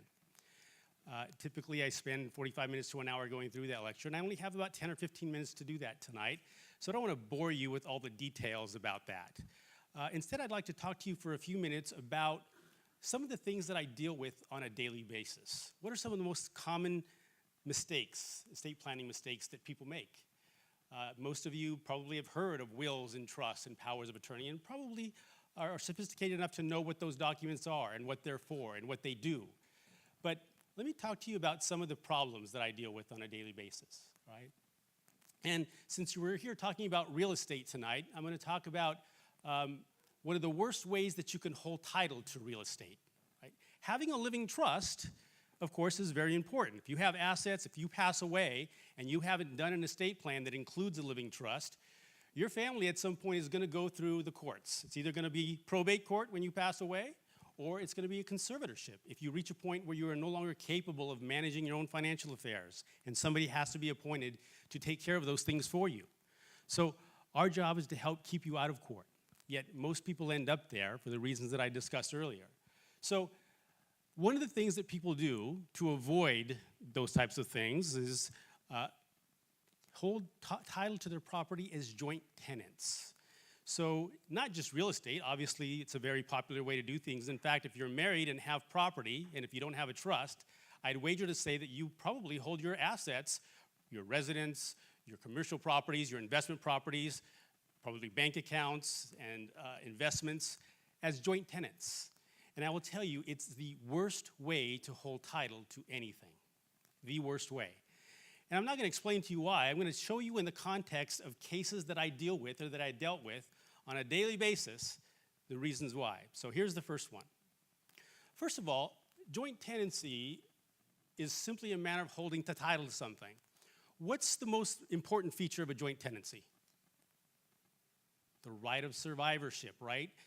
A right of survivorship. That's it. If somebody passes away and leaves their property to a joint tenant, if 3 people own property as joint tenants and one of them passes away, property automatically passes to the surviving joint tenants. So it's a very common estate planning tool. Why? Because you don't need an attorney. You're not going to go through probate. You don't need a will. Simply you pass away, and the property automatically, by operation of law, will pass to the surviving joint tenant or joint tenants. So it's a very common thing to do that. I have people all the time who add their children to title in order to avoid probate, or add their children to title on their accounts to avoid problems if they become incapacitated, or if they need somebody to access their accounts for them. And let me explain to you some of the problems with that. First of all, I had a client who came to me recently who had passed away, whose father had passed away, and he was the executor of his father's estate. So the father had, at some point, his wife had died, and he had added his children to the title. He had 3 sons. He added all 3 sons to the title of his account, of his property. And thereafter, about 2 years later, he ended up getting an estate planning attorney to do a will for him. And so after he had done the will, about a year later, his son passed away, one of his sons. Now, in that will, he had provided that if one of his sons were to pass away before him, that son's share would then go to their children, right? And that's a very common thing. When people pass away, they leave their assets to their children, but if something happens, then that child's share will go to their children, and that's what this plan did. So what ended up happening is one son did, in fact, predecease this man. So he had added his 4 children to the title of the property. One son passed away. Now the title was left in Dad and the other 2 sons. Then Dad passes away, right? And now his estate is going through probate, and he had a number of assets, including this property. So at the end of the probate, the property, whatever was in his estate, all of his assets ended up going 1/3 to each of his surviving sons, but the other 1/3 ended up going where? To the children of the deceased son. What about that property? What about that residence that he had, which is really the largest asset of his estate? That ended up going only to the 2 sons who were jointly titled with him. So one of the problems with joint tenancy is that it inadvertently disinherits your grandchildren. A joint tenancy deed doesn't provide for where the property goes in the event that one of your children should pass away before you. So that's one problem with joint tenancy. Here's another. I had a situation where a client came to me, and she had added her 2 children on the title as well. Her husband had recently passed away, and she wanted to make sure that if something happened to her children would end up with the property, a very common thing. So what ended up happening is one of her sons got into a car accident, and he ended up in a vegetative state. Didn't pass away, but now he's in a permanent vegetative state. She wanted to then sell the property or refinance it. Is she going to be able to do that? Not with that son on title. So what did she end up having to do? Establish a conservatorship. She ended up having to go to court, pay thousands of dollars to establish a conservatorship so that she would have control over that son's portion of her property, right? Another situation, the client came to me. From one day to the next, her bank account had been drained. She didn't know what happened. She just called me in a panic saying, I don't know what to do. So we ended up getting involved in determining what ended up happening. And what happened was this. She had added her son as a joint owner on the bank account. That son had a judgment against him that she didn't know about, and those judgment creditors came in and levied on that account. That happens not just with bank accounts, but with real estate as well. And what people don't understand is that when you add somebody to title to your property, they are now owners of that property. And their problems now become your problems. And so all of these things end up happening simply because you're trying to avoid probate, or you're trying to avoid situations where we don't have to go through a court. But these are the problems that come along with that. Here's the final one that I just dealt with recently. As you all know, you're all familiar with basis. Basis is a very important thing, right, when you have investments, because basis determines what you will pay in capital gains when you end up selling the property. You buy a property for a couple $100,000, you sell it some years later for $500,000, and you're going to pay a capital gains tax based on the difference between what you bought it for and what you paid for it. So basis is very important in estate planning because there's a rule. Internal Revenue Code 1014 says that when you pass away, if assets are in your estate, you get what's called a stepped-up basis, right? So you die, you have assets that you've left. If I bought a property that was worth $500,000, it's now worth $1 million, and rather than selling it, I give it to my children at my death. What is the basis in their hands when I pass away? It's the stepped-up value. It's the date of death value. So getting a stepped-up basis on assets is important. Death gives you that. Now, for husband and wife, for community property, if you have community property and property is titled as such, and one spouse passes away, the survivor gets a stepped-up basis, not just on the one half of the deceased spouse, but on the entire 100% community property. So I had a client who came to me about 2 years ago. She had bought a property with her husband back in the early 60s in Rancho Palos Verdes. That property today is now worth $7 million. And so her husband had passed away about a year prior to that, and she wanted to sell the property and wondered if she was going to have capital gains. So here's the problem. The problem is that the property was titled jointly between them. And with joint tenancy, even though we live in a community property state and we recognize that that is community property, the federal government does not. The federal government wanted to see something that showed that this was held as community property. Joint tenancy wasn't enough. So when he passed away, only his half got stepped up to the date of death value and hers did not. So she ended up paying several $100,000 in capital gains taxes simply because property was held in joint tenancy rather than community property. So see, these are some of the problems that I see on a daily basis with clients and some of the things that can be avoided with just proper planning.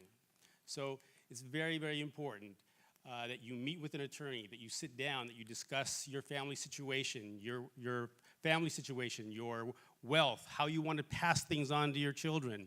Most of the plans that I see when people come to me to have me review their estate plans lack any planning whatsoever. If people simply planned better, they would be able to protect their children in the future, protect against divorce, against creditors, against lawsuits, if they plan properly. So estate planning is a very important thing. So that's all I have for you this evening. I'd be happy to answer any questions you may have. So, Bogie? Thank you, thank you. All right, you get a break, everybody. Before we go, let's see, we got a 15-minute break. There's bathrooms out the door here to the left. I believe the cocktails are still being served out there. Don't forget to leave your note cards on the table, please. And when we come back, we will address the panel and ask questions that you guys all have for everybody. Thank you.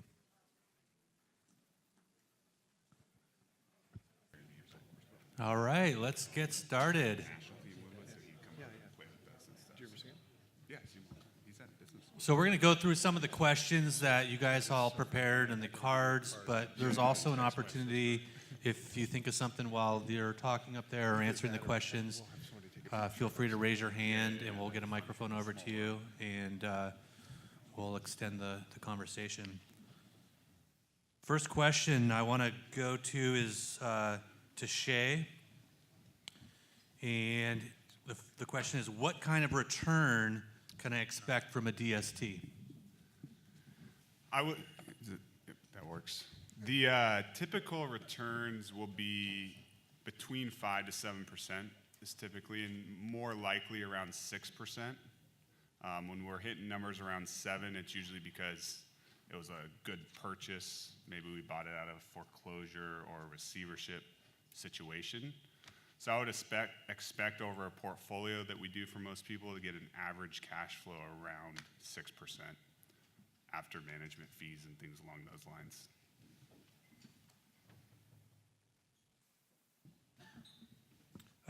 Question to Mike Matter for triple net properties.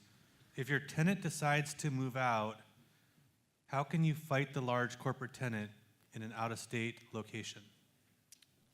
Now, a more likely scenario with a franchisee, a small franchisee, not paying rent or vacating a site, or breaking terms of their lease because they're having financial hardship.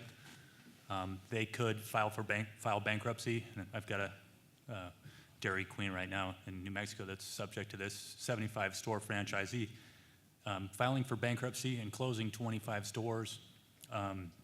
But the individual who bought the real estate did their homework on the individual store. The individual store is a great performer. It's not subject to store closure in bankruptcy court. And ultimately, the remaining 45 stores will get bought by a larger organization, and there will be actually value added to that individual store being bought by a bigger fish. So the guarantee actually will become stronger, if that makes sense. Great, thank you. John Seabury, will you see more millennials leaving the house basement of their parents and moving into Class A, Class B, or Class C going forward in the next 5 years? That's an interesting question because a couple of years ago, we were looking at, and I'm not going to get the numbers exactly right, but something like 4.5 million more people of this generation are living at home compared to what it was prior to the recession. And part of it is economic and part of it is social. The economic part of it is just a lot of these millennials were coming out of college right as the economy was struggling, and the social part of it is they obviously grew up in a much different household than I did. So, but over the past 3 or 4 years, we keep thinking that the number of millennials living at home is going to start dropping, and it hasn't. It's kind of flatlined and even gone up a little bit, which is interesting. Logic tells me that they would want to get out of mom and dad's basement, and that I mean, I just got to think that really cramps your dating life, but logic tells me that should start coming back down over the next couple of years. I also think as the millennial generation is a little bit older, at some point you kind of grow out of that maybe a little bit more. But the numbers so far to date are still kind of flatlined over the past couple of years.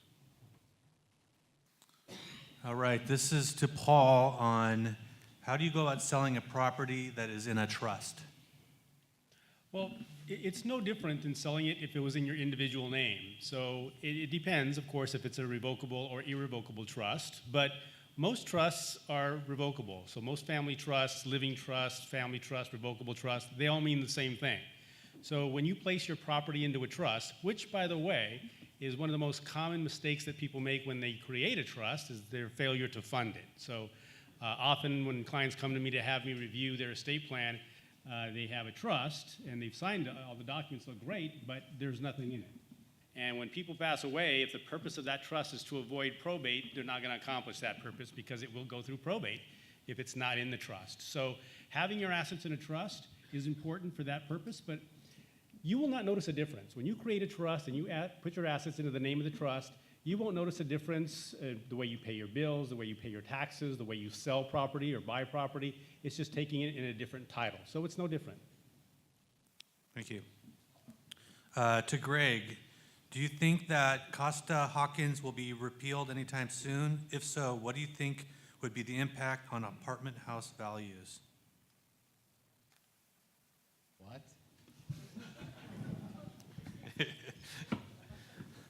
That was the question. Costa what? Hawkins. Hawkins. I'm not really familiar with what that is. There's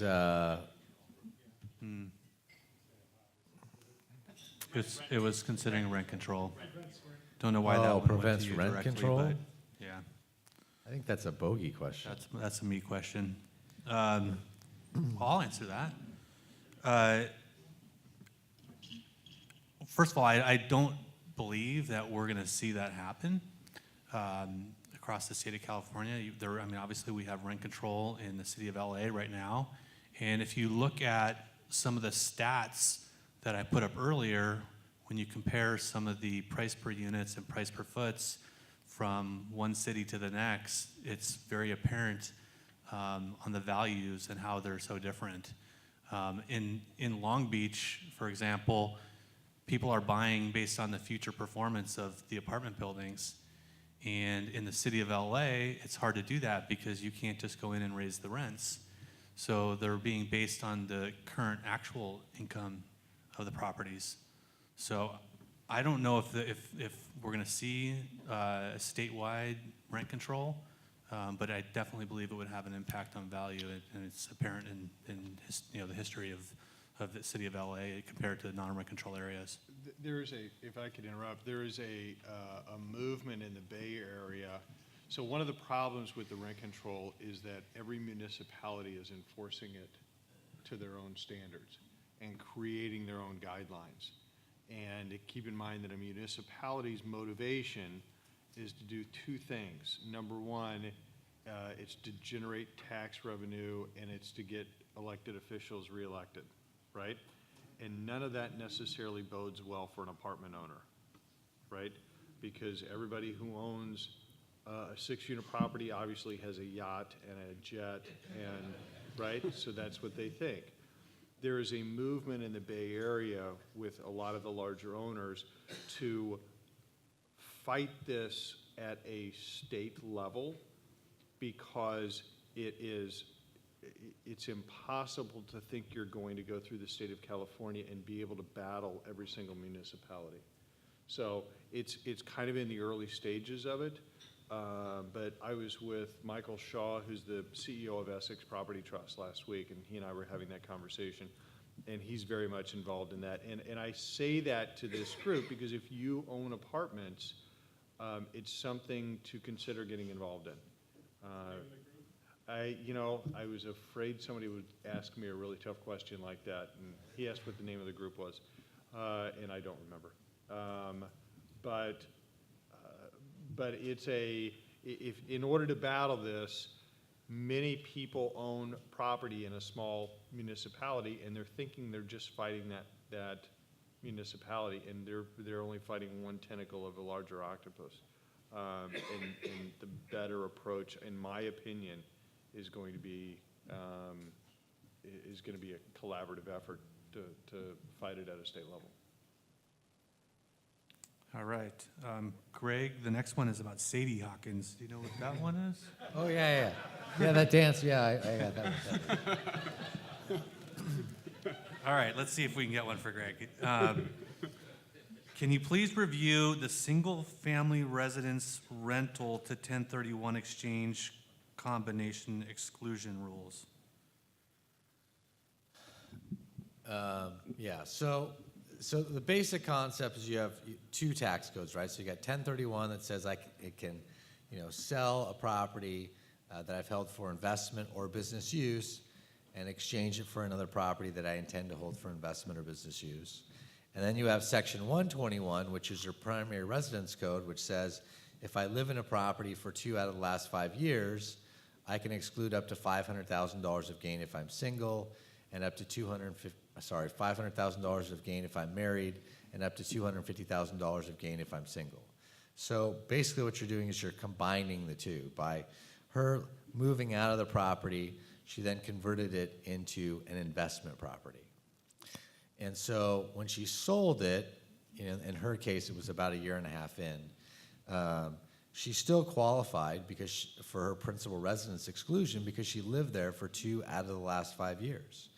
And so she basically was able to combine tax codes to kind of take advantage and not, to get some money and not pay any taxes and do an exchange and go buy more investment real estate. Great, thank you. Back to Shay. Do you need to prep a DST as a backup, or can you invest quickly when things go wrong during a 1031 exchange? So you would need to, and I might misunderstand the question a little bit, but I'll answer it best I can. So you can quickly close on a DST. So we've closed someone in as little as 24 hours. We don't recommend that because it's pretty stressful for not only us, but you guys. But typically, you would contact us, let us know that a backup ID situation is going on, because we want to make sure the property's available that you're IDing, and that we could hold that position for you for the amount of time you need. And then, the moment that things are starting to go south, you could come to us, and then we could close 3 to 5 business days later. So is that kind of? I think that was the question, and maybe, Greg, you can elaborate on that too, just from a timing standpoint. Yeah, I think the biggest challenge with DSTs as backups is that there's a lot of volume going into that market right now. And so they're seeing their properties sell out very quickly. And so it's a little bit challenging. If it's, one of the properties that they're actually syndicating themselves, they can, plug you into that space and then just kind of leave it open. But there are, lots of syndication companies that are out there. And so if they're, putting you into another company, then I don't know, how open they would be to kind of saying, okay, we'll give you, 40 days to get this thing closed. And if you can't close on it, then you'll go your separate ways. I think if it's one of their properties that they're syndicating, you probably have a better chance of getting that done. Great, and just from a straight brokerage standpoint, what we try to do is get, multiple properties under contract for an exchange, and then use one against the other in the negotiation. And then, obviously, if the DST wasn't set up as a backup, it would be nice to also have that as a backup in case they were all We wouldn't do to that fail. to any of the sellers in this room. We're listing agents. Focus on your exchanges too. Next question, back to Greg. 28, can you clarify on the 28 tax reform bill, no changes in the 1031 exchange for real estate? So as the current bill sits right now, the change to 1031 would be for personal property, right? So there's no change as far as real estate goes. That could change. Anything could happen overnight. We spend a lot of money with a lot of lobbyists making sure that that doesn't happen. The National Association of Realtors, 10,000 of them, went to Washington about 4 months ago and spoke with a bunch of people, both the House and the Senate, and tried to make sure that a couple of things that were preserved. One, they wanted to make sure that the interest deduction on your home mortgage for your primary residence didn't go away, and they wanted to make sure that 1031 stayed in the tax code. So we have some pretty significant people in Congress and some pretty significant, or in the House, and some pretty significant people in the Senate telling us that 1031 is safe for real estate, but those guys will look you straight in the eye, smile, and then you'll be walking out the door with a knife in your back. So anything is possible. And I agree with you. They're all crooked, but I think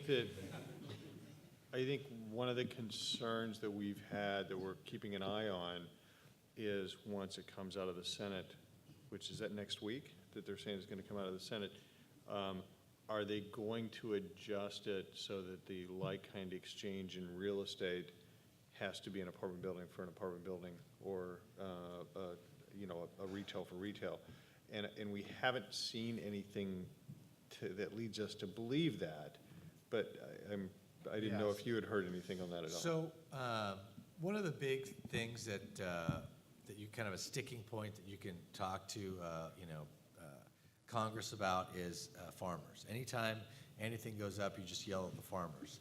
And so, because they don't want to do anything to hurt the farmers. And so, there was talk about, like, why are these like-kind rules so broad? Why should you be able to sell an apartment building and go buy industrial vacant land or whatever you want? Maybe we should put the more restrictions on what you can exchange for. And then we said, the farmers, they only own land. How are they going to be able to go? Because what's happening in the farming community, for those of you that don't know, is that those millennials that live in the basement, they don't want to take over the family farm. They would like to play on their computers all day. And so the generation is having trouble getting people to step in and take over the farm. And so what's happening is you're seeing a lot of farmers sell their properties off to people that, large corporations that are in the farming industry, or other farmers that, may be younger than them, and they're exchanging into, maybe a net lease property or something of that nature, more different type of real estate. And so when they start talking about, restricting the like-kind rules, one of the things we say is obviously farmers, right? They can't, exchange for any more farm ground. It doesn't make sense to them. And so we think, we hope that we've kind of quelled that, and it's no longer, we think, an issue, or at least we hope. All right, and you're on the hot seat still, I guess. Reverse exchanges, why are the fees so much higher, and how much higher? The reason that the fees are higher for a reverse exchange is because we actually end up having to take title to the property, and because we're owned by a large publicly traded company, we're always the deepest pocket in the chain of title. We have to create an LLC. We have to expedite that LLC. So we have to pay, a firm to get that drawn up and ready for us. The fees typically, I would say at a reverse exchange, you're probably looking at, somewhere between $8,500 to $15,000 on the top end. $15,000, last time I charged somebody that was like a $180 million deal. So most of the fees are going to be, $10,000, $8,500 to $10,000. And it's just the amount of work that's involved. I think once you do one, you realize how involved that they are. But if you're selling a property and you have a $500,000 or $1 million gain, you're talking about paying a significant amount of money in taxes. And if you have the ability to do a reverse exchange, you basically take that off the table, because you're buying that property. And in this market, as long as the property is priced correctly, and certainly Steve can help you with that, you should have no problem selling it within the amount of time that they give you. All right, one of the cards that didn't make it to the team but showed up on the podium, it says, how do you find a good upleg in this market? And there's 8 awesome brokers right over there that they'll be really happy to help you find something. Maybe at this time, if we've gone through all the questions, if there's any questions from the audience, we can answer those this time.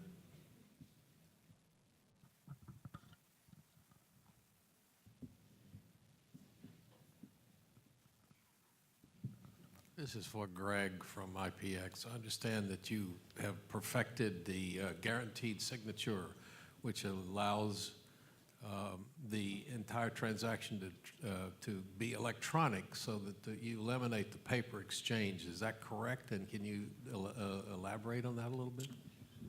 Yeah, well, we didn't start DocuSign, but I wish I had. Yeah, so the problem that we have, we've always been a stickler for getting the client's actual signature on documents. And the reason that we were such a stickler, and we still are that wire fraud is absolutely off the charts.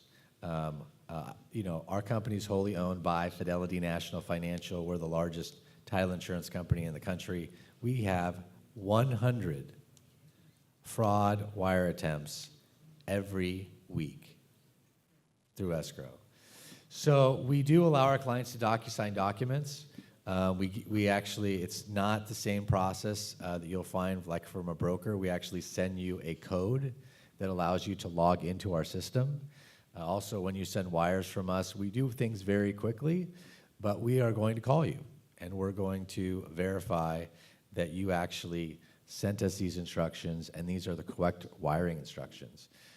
You know, when you're dealing with escrow or you're dealing with an exchange company and you're dealing with wires, just understand that if they're asking you to take some extra steps these days, it's just to protect your money. This one's for John. We've seen rents going up and up and up in the non-rent controlled properties, which is great for landlords who have non-rent controlled properties. Where are these kids getting the money to do this? Number one, if you know that, is this happening on a national basis, or is this just happening Long Beach and? No, I mean, rents have been going up quite a bit, and so one of the arguments that I get into with people is they say, how in the world can you expect to raise rents at 4% when wage growth is only 2%, right? I mean, how many people have had that argument? So if you do this equation, my numbers may not be exactly correct. They were at one time, but then I had a vodka. If somebody's making $60,000 a year and they're paying $900 a month in rent, and they end up with a 2% wage increase, but a 4% rent increase, their wage increase is net about $80 a month, and their rent increase is only about $40 a month. So you can't just look at wage and rent growth and think that they have to increase at the same percentage. The second part of it is, you know, where are the kids getting the money? Our industry is like a lot of industries. We tend to look at the very top layer, the sexy layer, the Class A kind of product. You know, I mean, my first couple of apartments my first apartment out of college, my parents came to visit me in Chicago, and I never knew this until like 10 years later. But I was sharing what was called a 2-bedroom with a buddy of mine, and we were the back half of the lower level of a row house in the city of Chicago, where you like came in through a side door, you walked past the furnace and into the kitchen kind of thing. And my parents came out to visit me one day, and as they got in the car and started to leave, my mom, who I've never seen like shed a tear, apparently like breaks down, and she's like, "Ken, you've got to get him out of there," right? I mean, that was it for me, right? No air conditioning, no cable, no nothing.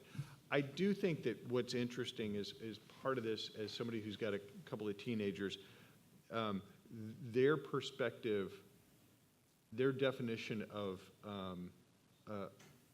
roughing it is maybe a little bit different than the generation before. And I ask myself that question a lot of you know, if you're barely getting by, let's go down the list. You know, do you have a flat screen?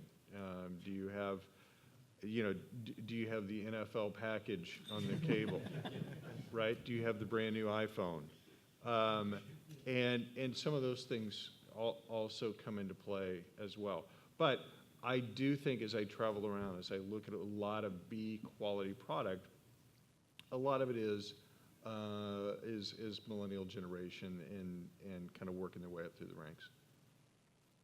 So.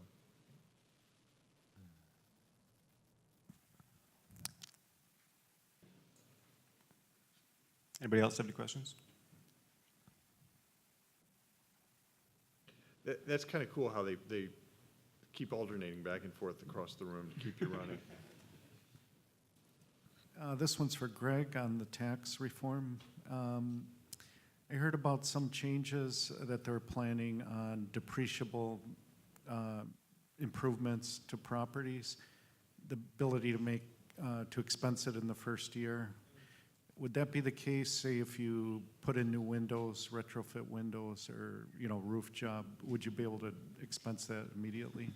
Yeah, I think for the next 5 years, any improvements that you made to your property, you wouldn't have to capitalize, you could just immediately expense.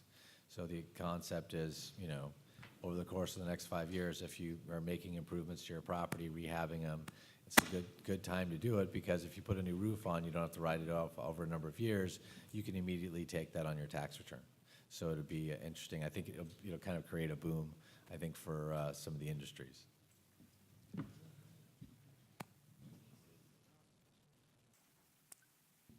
Any other questions?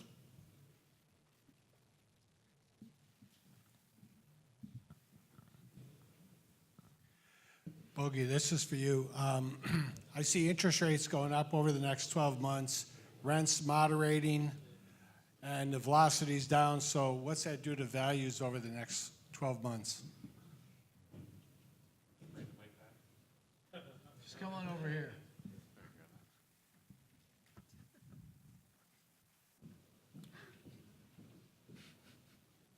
What'll be good is if they get into a negotiation. Right. So the question was, you see rent or interest rates going up and rents moderating, and how is that going to affect values? Right. I mean, there's a lot of perfect storm in that. We have not seen. I mean, I've been hearing this for the last Robert in the back. How many years? Interest rates are going up. Interest rates are going up. They're going up next year. Next year it's going to happen. We haven't seen it, and even when they've fluctuated a little bit, they tend to dip back down recently. But the natural effect would be with the rates going up and rents staying the same.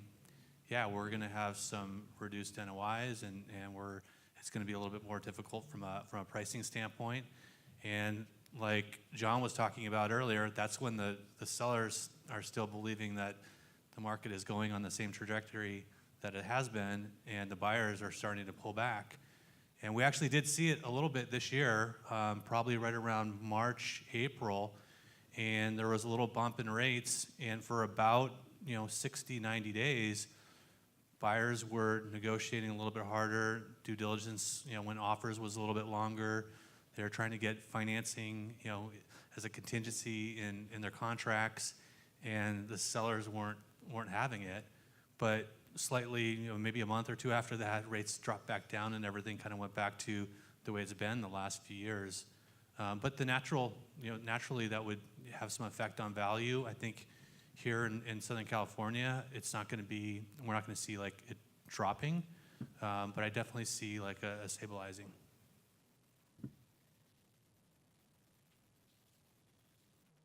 Any other questions? Do you want to comment on that one at all, John? No, I think the question you're asking is what everybody is asking, and it's not just an LA question. It's really in a lot of other parts of the country as well.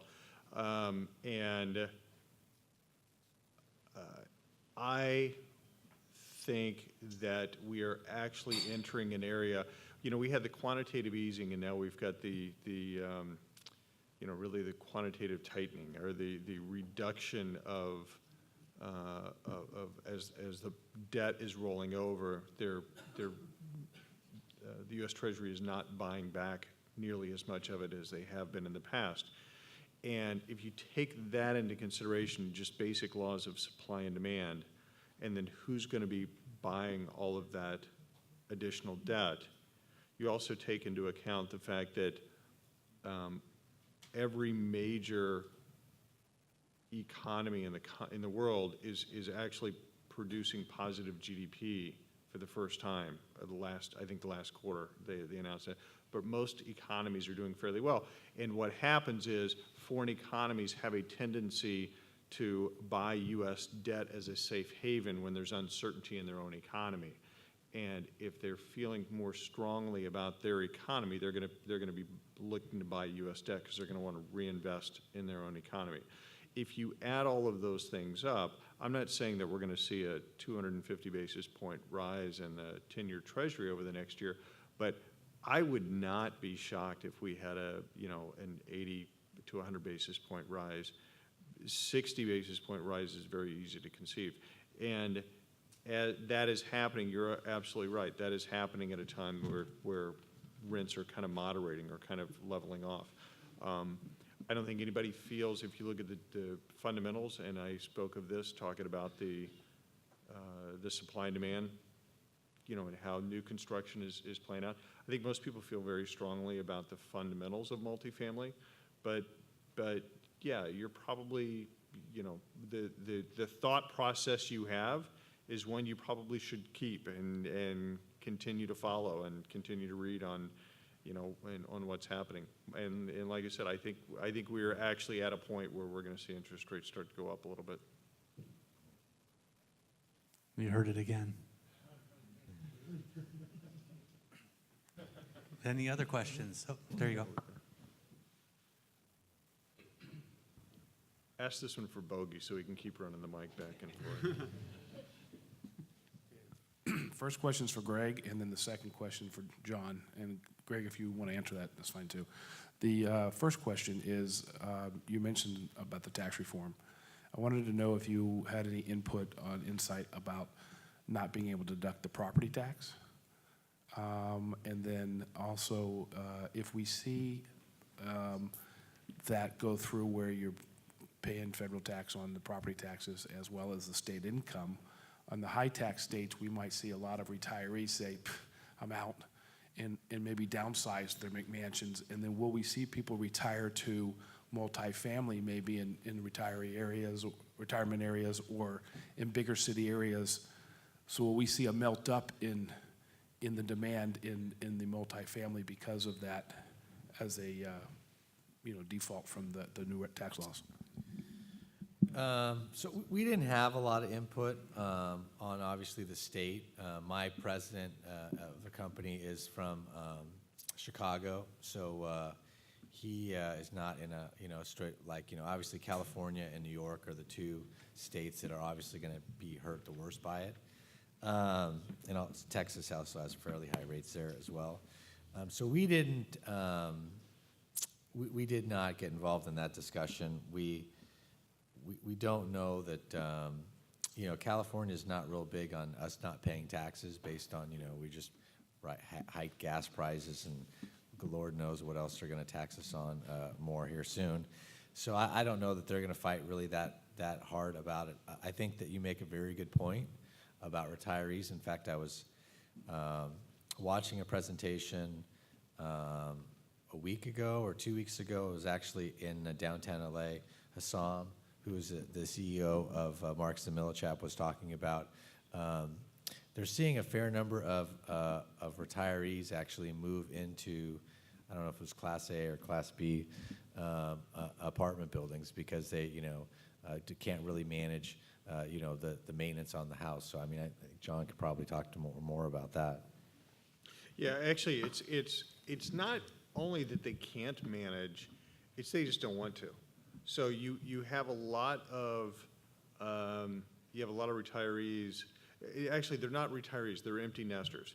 You end up with a lot of empty nesters who will sell the house in the suburbs, buy a vacation home either at the beach or in the mountains, whatever, kind of where they want to retire, their retirement home, and then they will rent an apartment in the city.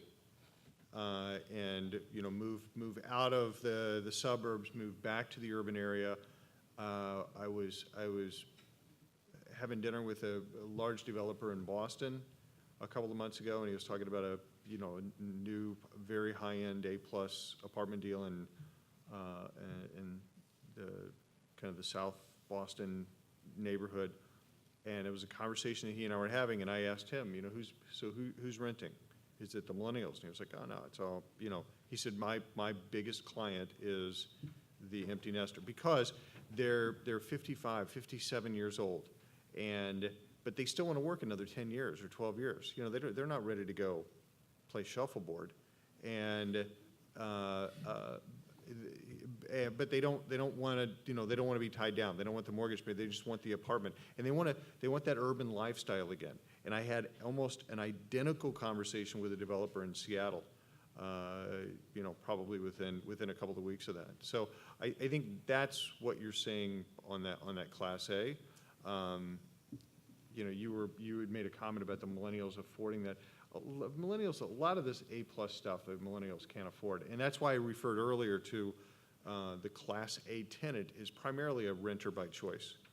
Most of those people can afford to own a home, but they choose to own the apartment. So, and I didn't. I think I only answered half your question. I don't know. That's a good question, and because the question is, that's kind of a new thing, right? A generation ago, it wasn't happening. So we've tapped into kind of a new demand. Have we satisfied the pent-up demand? Is that demand going to continue to grow? I don't know the answer of it. That's a very good question, but I don't know the answer. Anyone else? Yes.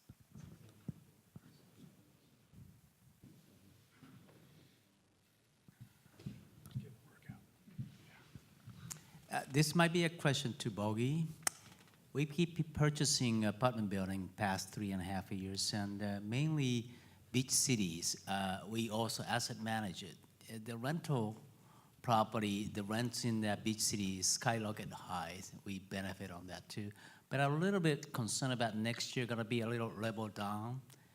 Now, this is a Long Beach. We now looking at the Long Beach as a secondary market in the sub-market. I think I'd like to hear you as an expert. What is the pro and con, any challenge in Long Beach City? We'd like to continue to purchasing more property, rental property in Long Beach area.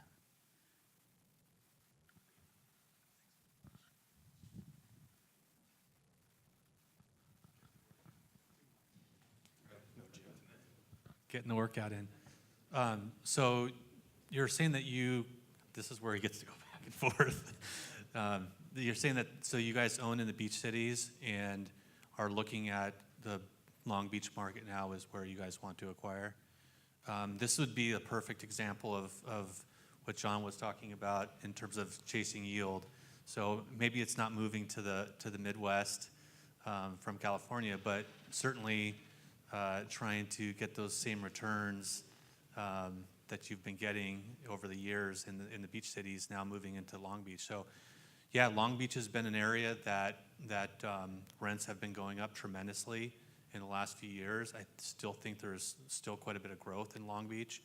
I kind of look at Long Beach as a mini Los Angeles with a port and a beach, and it's got a lot of parts of Long Beach are still untapped. And if you drive downtown now, there's a tremendous amount of construction going on. There's a lot of Class A properties being constructed right now, and I think we're kind of changing, the whole tenant profile, at least in downtown and through Long Beach. So I see it as a real positive acquisition, and still really good returns in Long Beach. Not sure if that got exactly to your question, but. Any challenge? I mean, the challenge is, I started 15 years ago in this business, and they talked about rent control in Long Beach, and I would go to the city hall meetings, and I would, participate in all the events that were going on, and 15 years later, it's still the exact same conversation, and so I don't see that as, that's going to change anytime soon.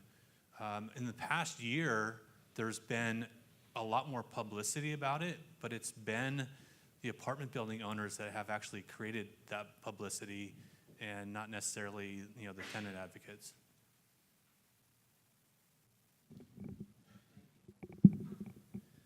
Steve, what do you think about the San Pedro market? And do you think, where do you see that market maybe potentially being in, 5 to 10 years from now? I mean, I actually think San Pedro is an incredible opportunity. I just went to the event for the waterfront project about 2 weeks ago, and with everything that's happening at the waterfront, I think you still deal with rent control, but I think that it's a market that over 15 years, all the sellers said it's going to be hot someday, and all the buyers said, yeah, give it 10 more years. Well, I think we're kind of hitting that time frame with a lot of development, a lot of new construction happening there. I think they're changing the freeways quite a bit, so easier entry and exit into the city, and just creating a lot of new jobs there. I think that we're going to see it. I think that would be a market that I would definitely be focusing in on. All right, is that it? Yeah?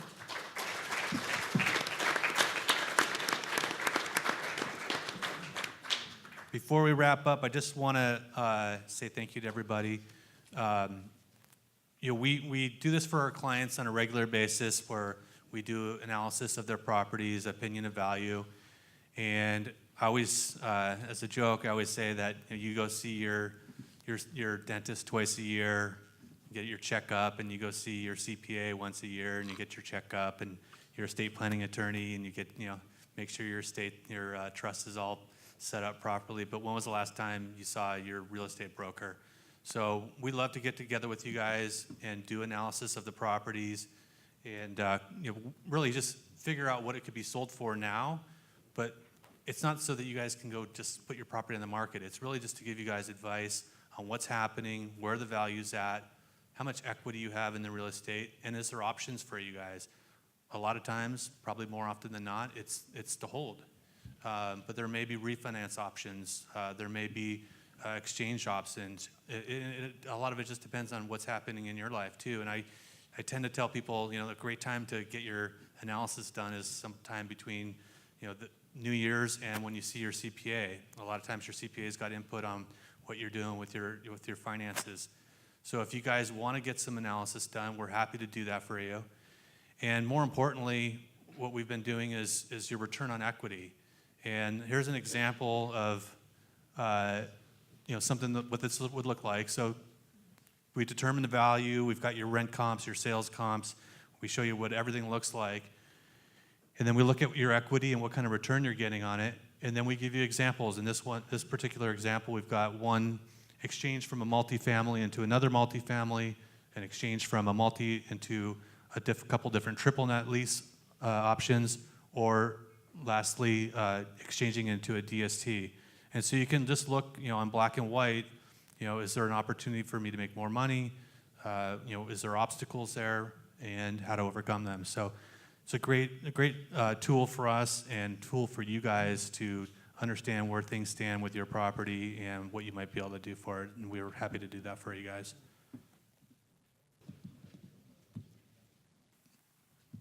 And if we could just have a round of applause for my staff who put all this together.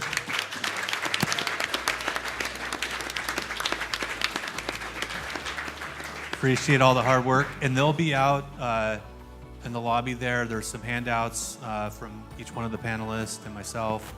And that's it. Have a great night.